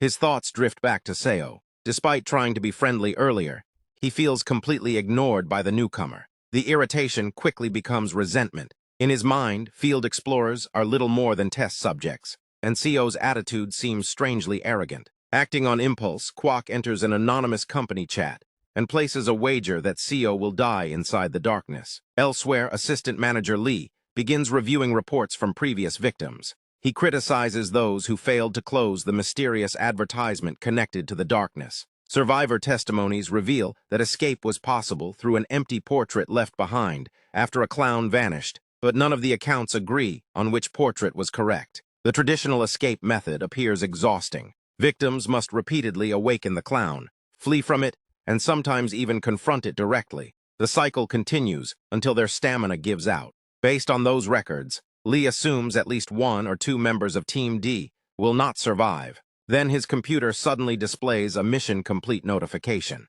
Lee stares at the screen in disbelief. Back at headquarters, Team D is already celebrating a successful clear. Only 26 minutes have passed since entering the darkness. The mission was completed in less than half an hour. Kwak initially assumes the victory came from the team's usual strategy of destroying everything in sight. Instead, he learns that the success was entirely due to Seo. Moments later, Seo appears and casually greets the researchers. Kwak is stunned. Another employee remarks that Seo has been causing surprises ever since his first day. Curious and increasingly suspicious, Kwak asks for a full explanation. Seo begins with the title of the darkness, Pierrot Hates You. He explains that the clue was hidden in the word Pierrot. Unlike a traditional clown, a Pierrot is a French-style clown characterized by monochrome makeup and a sorrowful appearance. From that detail, Seo concluded that the real Pierrot would behave differently from the other clowns. Since the darkness was named after him, Pierrot was likely the key to the escape route, rather than an enemy.